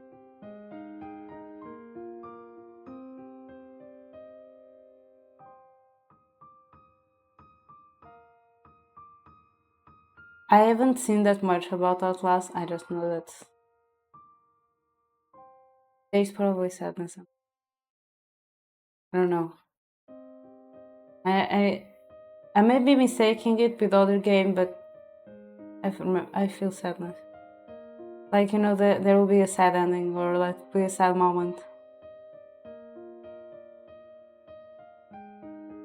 Well, at least you found a game that jump scared you.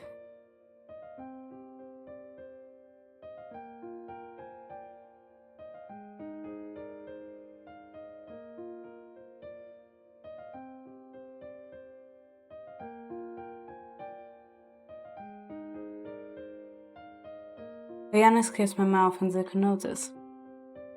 You should go to sleep. No thanks. It's still early and I want to stay up a bit longer with you.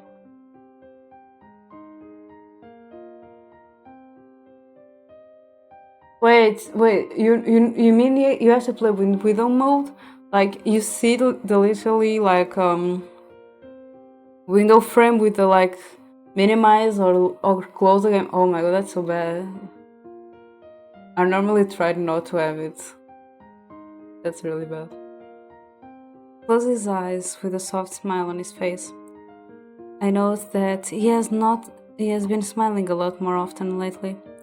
I never know what to do whenever I see him like that. You have been going to many places these past few days. I seem tired. Go to sleep. I need rest. I won't go anywhere. He keeps insisting, so I finally give in. After he helps me get down, I go back to my room. 1 week later.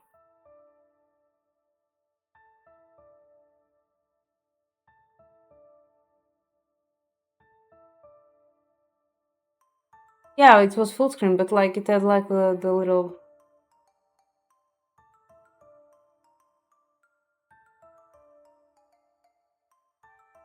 So somehow, because say you could not have the game borderless, so somehow you figure it out. For a week since then, I keep an eye out for I can't speak. I keep an eye on the news. The number of missing reports in town have increased, and since investigators have not found anything suspicious in the forest, they decided to focus on the disappearance instead. In the end, they did not find the buried bodies. At the moment, multiple things are going on. Someone is kidnapping and killing villagers. Their bodies are getting possessed by evil spirits. Either these events are separated or linked. I have yet to find out. At the very least, I know that Zekun and Kaishi are not the ones behind these events.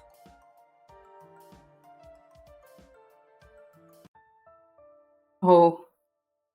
Oh, and tap out while turning. Oh.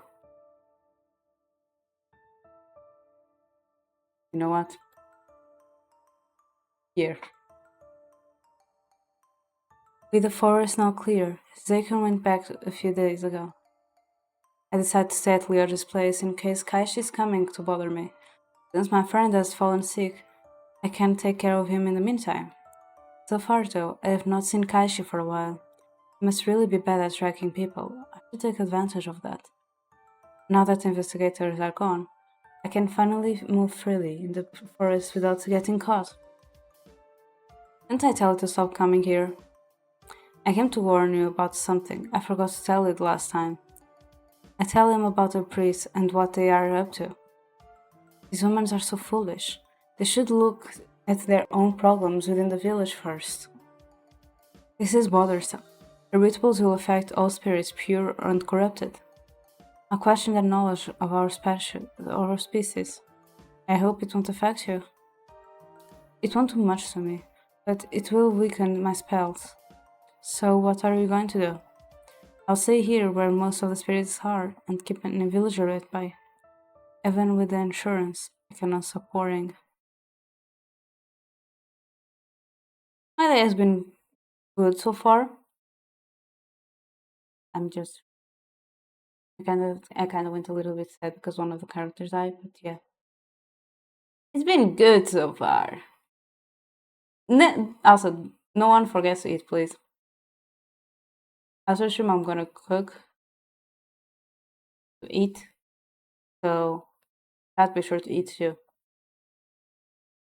It has gotten late, and I need to return to Yoshi's place before the streets get dangerous. Gah! I hear a scream from early alley nearby. Something must have happened. Oh, it's that girl again. I have this choice to either escape or help and dash it later. Hurriedly, I run into the direction of the sound. There's a girl in a familiar uniform being cornered by a woman. From the girl's defensive stance, it shows that they are not acquaintance. I approach the woman from a blind spot and launch a powerful kick into her back. Leave her alone! She wipes her head around and stares at me. Affected by my kick, she moves stiffly, swinging her fist at me. Expecting her to attack, I dodge and grab her arm, then swiftly sweep at her legs and take her down. The woman hits her head on the ground, losing consciousness. Sorry, I must have been too rough. Stretch my muscles and look over at the girl. What happened? Are you okay? You're out just in time. This stranger student tried to attack me. Are you an elite student? Ah, I've seen you with Kaishi the other day. You must be really good friends. You never talk to me. I just borrowed this uniform before my own is ready. I see. Anyway, you should be careful when you're walking at night next time. Thank you for helping. That was super cool. I've never seen someone fight in real life. How did you do that? I blushed at her praises. I did not think it was anything special. By the way, since you've been here for a week, what do you think of the environment? This place is still new to me, so I haven't gotten used to the school system yet. Besides, most of my classmates aren't present. It feels kind of lonely. I forgot to mention, my name is Razame. In Diviana, you should interact with people from other classes. They are nice. I kinda like you. I can't thank you enough for helping me back there. It's not uncommon in the big cities, but I guess it still happens in the village with less people. No problem, it's only natural to help others, right? Anyway, see you at school. I have to head in that direction. Okay, bye bye. Daily Orji does not come to school. I tell Likuya caught a fever due to overworking. Working with the cops must be tough on top of things he does for his club and as class president. I keep telling him, but he refuses to take a break. This is a punishment for not listening to me, and it's his fault for taking on so many things at once. It must be frustrating that people keep going missing. They can't make it stop. Why don't you join the force? I thought you were interested in this stuff.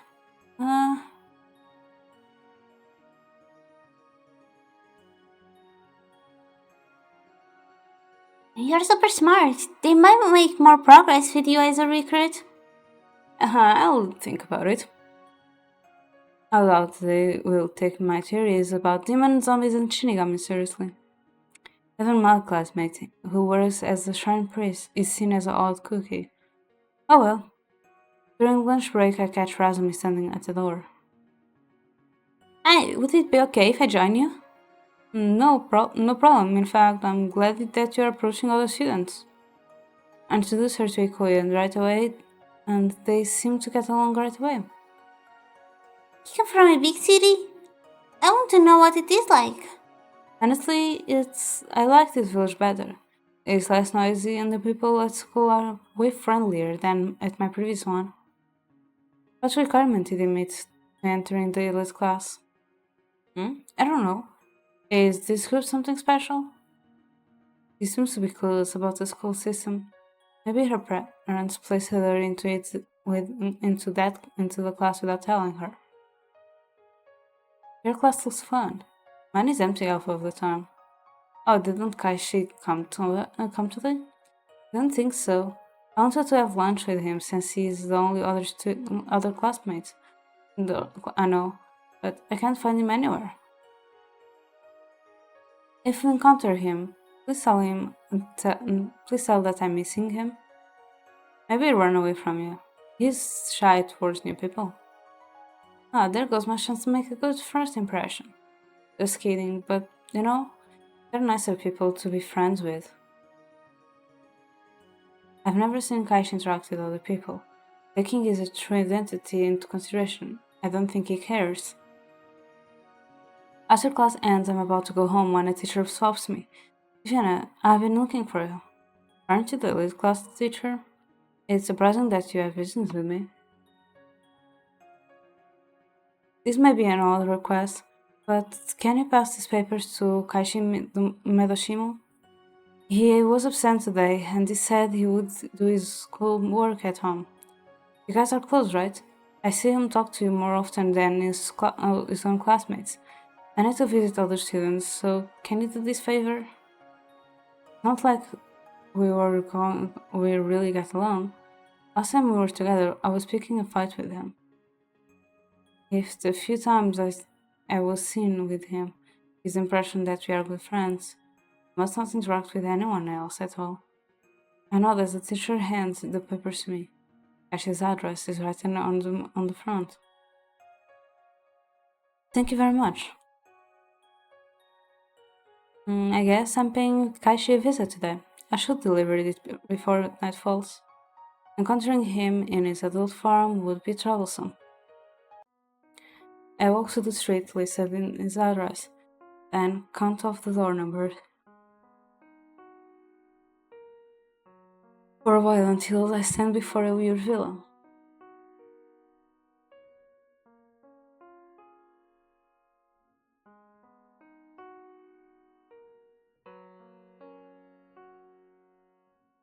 I never imagined he would live in such a place. I wait patiently, and shortly after, I hear someone approaching the door. Apparently, Kashi opens the door himself. Hello, Kashi, I come too. How did you know where I lived? I got your address from your teacher. Anyway, here. I wanted to leave right away, but then he forcefully pulls me into the house without warning. What are you doing? Wait before someone sees us. This is supposed to be a hiding place. Haven't all your addresses in the school system? Question me, it's a long story. Kashi closes the door and guides me to the living room. Anyway, thanks for bringing this. Why don't you have a cup of tea? I'm not sure how to act around him, but rejecting might not be polite. So I accept his offer, saying staying a bit longer might not be that bad. While Kashi is preparing tea, I look around. The place seems ordinary. It has barely personal items. Within minutes, Kashi returns with cups. I follow him and take a seat on the couch. Why weren't you at school today? I'm recovering from a battle last night. What battle? As evil spirits, I was trying to drive them away before they contaminated any more poor souls. Didn't know that was part of your job too. You don't need to know everything I do. Have you figured out who or what is behind the increase of evil spirits? No, I don't have a clue what their objective is either. So far, they're messing with my trapping. So far, they're messing with me by trapping my target souls. My job is to guide those dead to the next life. but I'm unable to do if their souls is trapped in their body as they are still living. You mean those zombies are still living humans? It depends on their state, but they are mostly unconscious. You can't treat them like proper human beings because evil spirits are in control. Someone else told me they are already dead.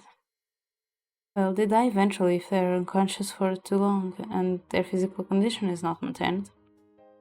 Notice many of the spirits in the village are acting differently too. Even the armless ones are getting evil. Tokashi refers to those spirits as evil. Zekon usually calls them corrupted. I wonder if anyone knows how to purify them. I take a sip at the peach flavored tea. The more petal pieces I put together, the more new pieces appear. People are kidnapped, their souls are trapped and their bodies are possessed by evil spirits. At the same time, pure spirits are being corrupted to control the zombies. This whole conspiracy is twisted and complex. Even Tokashi's Shinigami is having trouble dealing with them by himself. Do you want help in getting rid of those evil spirits? Tell me what you have in mind. Horseman. You two are from the same realm and have the same goal. It takes a moment until he frowned at my suggestion. Is this a joke? You're asking demons to work together? Aren't all demons on good terms with each other? Can you say all humans are friendly with each other? He has been here longer, so this village is his territory. I'm merely a guest. It's only natural for him to be a bit more assertive with the rest of his god. I may be human, but my sense of direction is better than yours. Is that supposed to offend me? There's no way I'm taking you along. What can I do to change your mind? Build nothing special. You can't even fight with your bare hands. You're wrong. I do have something useful. Try your spells on me. Huh? Try me. You'll be stunned. He rubs his chin. My shield worked against Akon's attack, but there is no certainty it will work against Kaishi's. It's a gamble, but if it works... Kaishi opens his hand, his eyes narrowed in concentration. A ball of black smoke forms above his palm, which he then throws.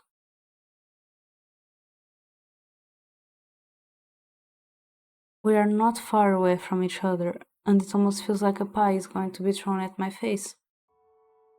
Even though I was prepared for it, in a reflex, I lowered my arms. The ball quickly dissolves into the air. Awesome, it worked against his powers as well. When I lower my arms, I notice he has disappeared from his seat. Instantly, large hands rest on my shoulders, causing a chill to run down my spine. My body freezes when a deep voice whispers in my ear from behind. The marshmallow spirits show up next to me. They appear hostile, but I reassure them that the situation is not dangerous. The spirits fade into thin air and lower my shoulders. I see, you're 24/7 on watch. Anyway, you shouldn't lower your guard so easily after one attack. And don't get ahead of yourself. That spell was practically nothing. Is this power because of your cursed soul? Interesting. I didn't know it was like this. You know, you could make your barrier stronger if you tried. In my head and catch a glimpse of his older form. Kaishi? The night fell sooner than I thought. How did it change so fast? Kaishi swiftly floats back to his seat and leans forward, propping his chin in his hand. His green eyes are locked on me. His young and cute features are gone now. Sitting before me is an adult Kaishi I know.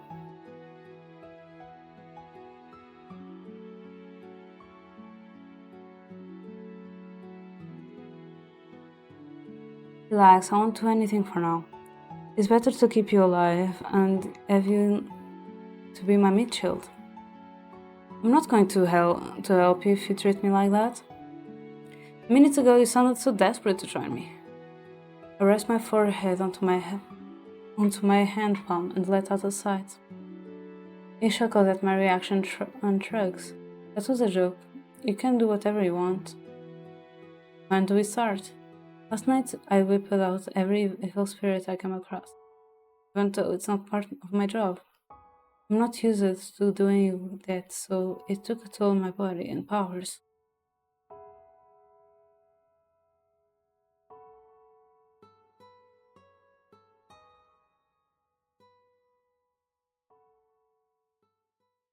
She leans down at the couch. What kind of Shinigami gets tired after just swiping spirits? To be honest, everything about you is fishy. You're just a Shinigami. Oh, what makes you're not just a Shinigami. Oh, what makes you say that? There is more to your background than it is not related to your job, starting with your shift between forms. You're right, I was a human who got cursed. Because of that I can fully use my powers and it drains me too quickly. Is there a way to remove the curse? Perhaps.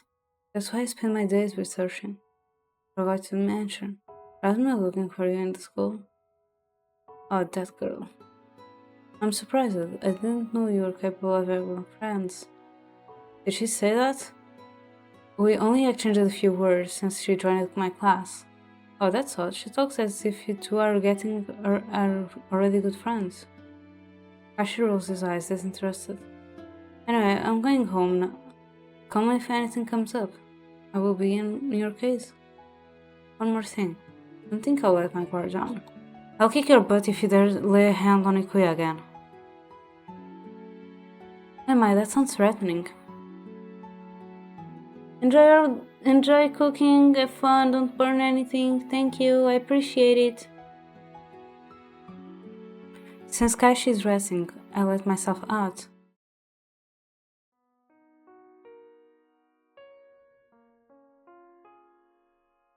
Forming an alliance with Kaishi was an achievement. I'm sure we can get rid of this. Was an achievement. I'm sure we can get rid of the evil spirits and zombies faster now. However, finding the source is more important. If only we had some kind of lead.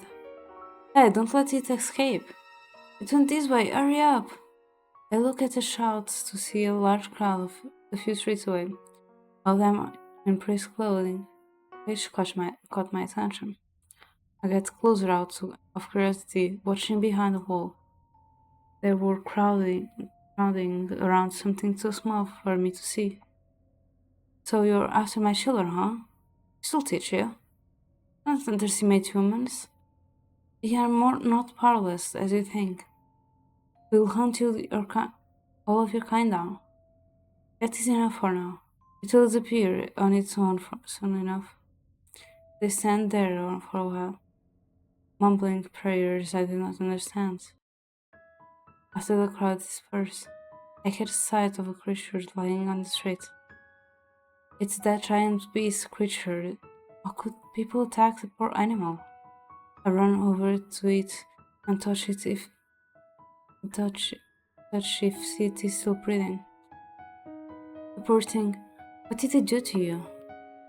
The creature lies there unmoving, slowly growing more and more transparent. My, you are actually a spirit? Oh no. The creature looks up at me and whispers in a soft voice. Sorry, Diviana. Huh? Lights around it like it is glowing and it shrinks into a bunny spirit. I reach forward to pick it up. But the moment I touch it, its fragile form shatters into pieces of light and fades into the dark sky. Nothing remains before me, as if everything that happened had just been a dream. I did not have the bond with the creature, but something within me feels very heavy, as if I had lost an old friend. I clench my fist and I feel my heart racing. Why do I feel like crying? It was only a spirit I saw a few times before. But I met teary eyes and silently head in the direction of home. Once again, a large crowd passes me by. So this is not the priest from earlier. Different group of people are chasing after. This also almost missed. We so fast that I almost missed a red braid. They're chasing after Zikon. Without hesitation, I go after them, using the shortcuts through the hallways to catch up with Zikon. The punch see me. His face looks confused. Viviana, what are you doing here? That's supposed to be my line. Press answer, but gets cut off by a fit of coffee. Your injury, what happened? Save your words for later. Those are possessed people. We have to get out of here. Wait, those people are dead? Their life force is running out. I want to lure them out before they harm other villagers. Turn my head to look at them closely, even though they look like ordinary people.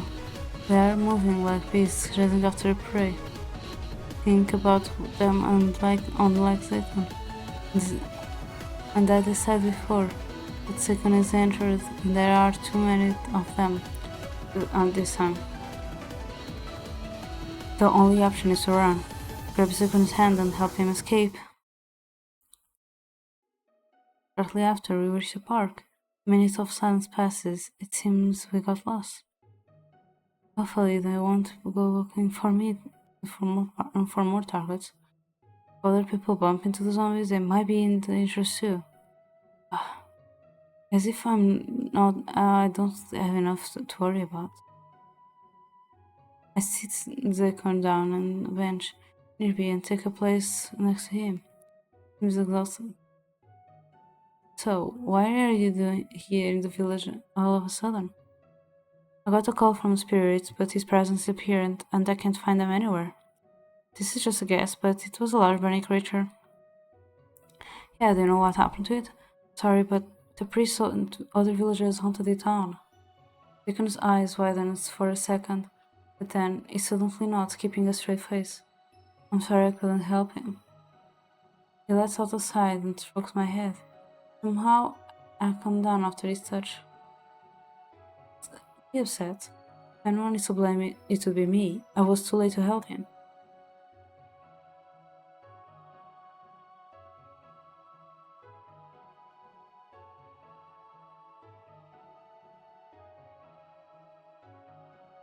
What are you doing out at night anyway? I feel bad to see you fight alone. I want to help you somehow. Just being at my side is enough. I gaze down and play with my fingers. By the way, there is a Shinigami in the village. You two have the same goal of expelling the evil spirits. Maybe you two can help to each other. You know you're talking about the same Shinigami that tried to kidnap you. Yeah, but that was in the past. It's different now. Bacon narrows his eyes at me, but ultimately sighs deeply. We're not exactly on good terms, but I'll do what I can. I tell him everything about what happened in the village the past days. Bacon nods occasionally and shares a few of his ideas. Speaking of the possessed corpses, we can't take down that group for now. I will send a few spirits to check on them while we find a way to purify their bodies. Hopefully we won't run into priests. They are so active now. I happened to bump into a group of priests before and they found out I'm a demon because their charm reacted to me. So maybe that's why. You shouldn't be here if they are hunting you down, but the forest is too far away. That night I let him stay at my place. They can cast a spell on the house, hiding our presence from the zombies. I tried to stay close to Zakon because of his injury, but he refuses my help, saying he's not disabled. Even though he's exhausted and dangerous, he's still calm and tough. Presses his lips together and avoids my gaze. I'm fine, don't look at me with those pitiful eyes. The spell drained me a bit, but my energy will be replenished soon. I'm very concerned about his condition, but it does not look like he's in the mood to explain. He doesn't want me to worry. I should do my best to provide him support. Here is your room. Please tell me if you need anything. I'd like to take a bath.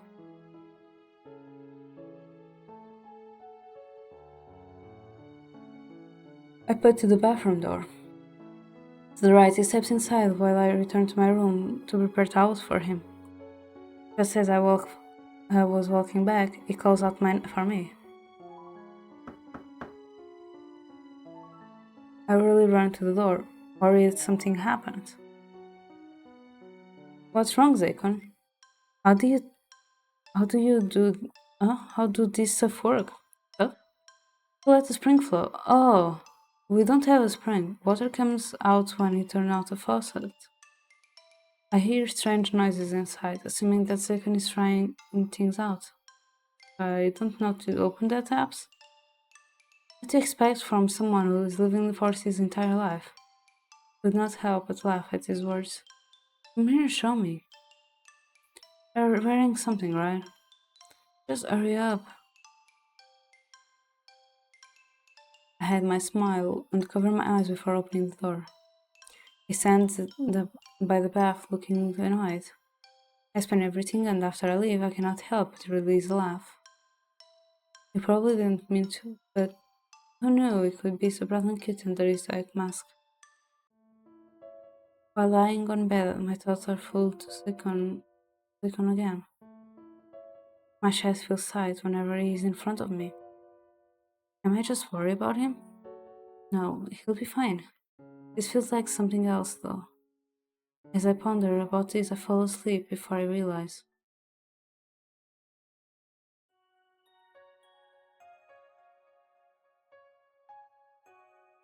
I'm gonna save and I'm gonna end stream here because I'm feeling a little bit tired.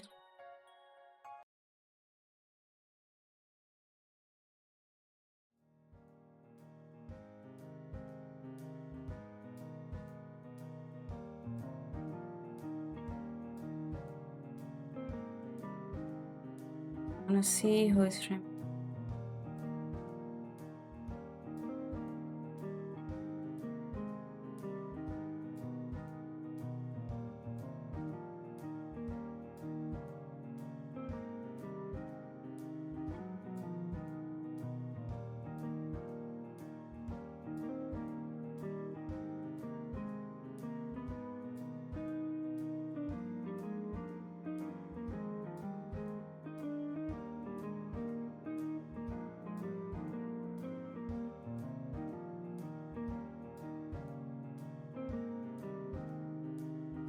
Okay, we can read the.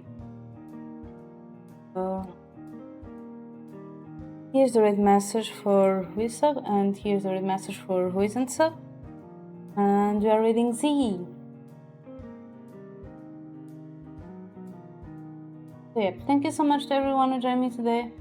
I really appreciate it. We'll go a little bit, a little bit further on the story, which is fine. I'll probably try to finish it next time. I hope. But yeah, thank you so much to everyone who joined me today. I really appreciate it. And see you all next week. Thank you so much. Bye bye.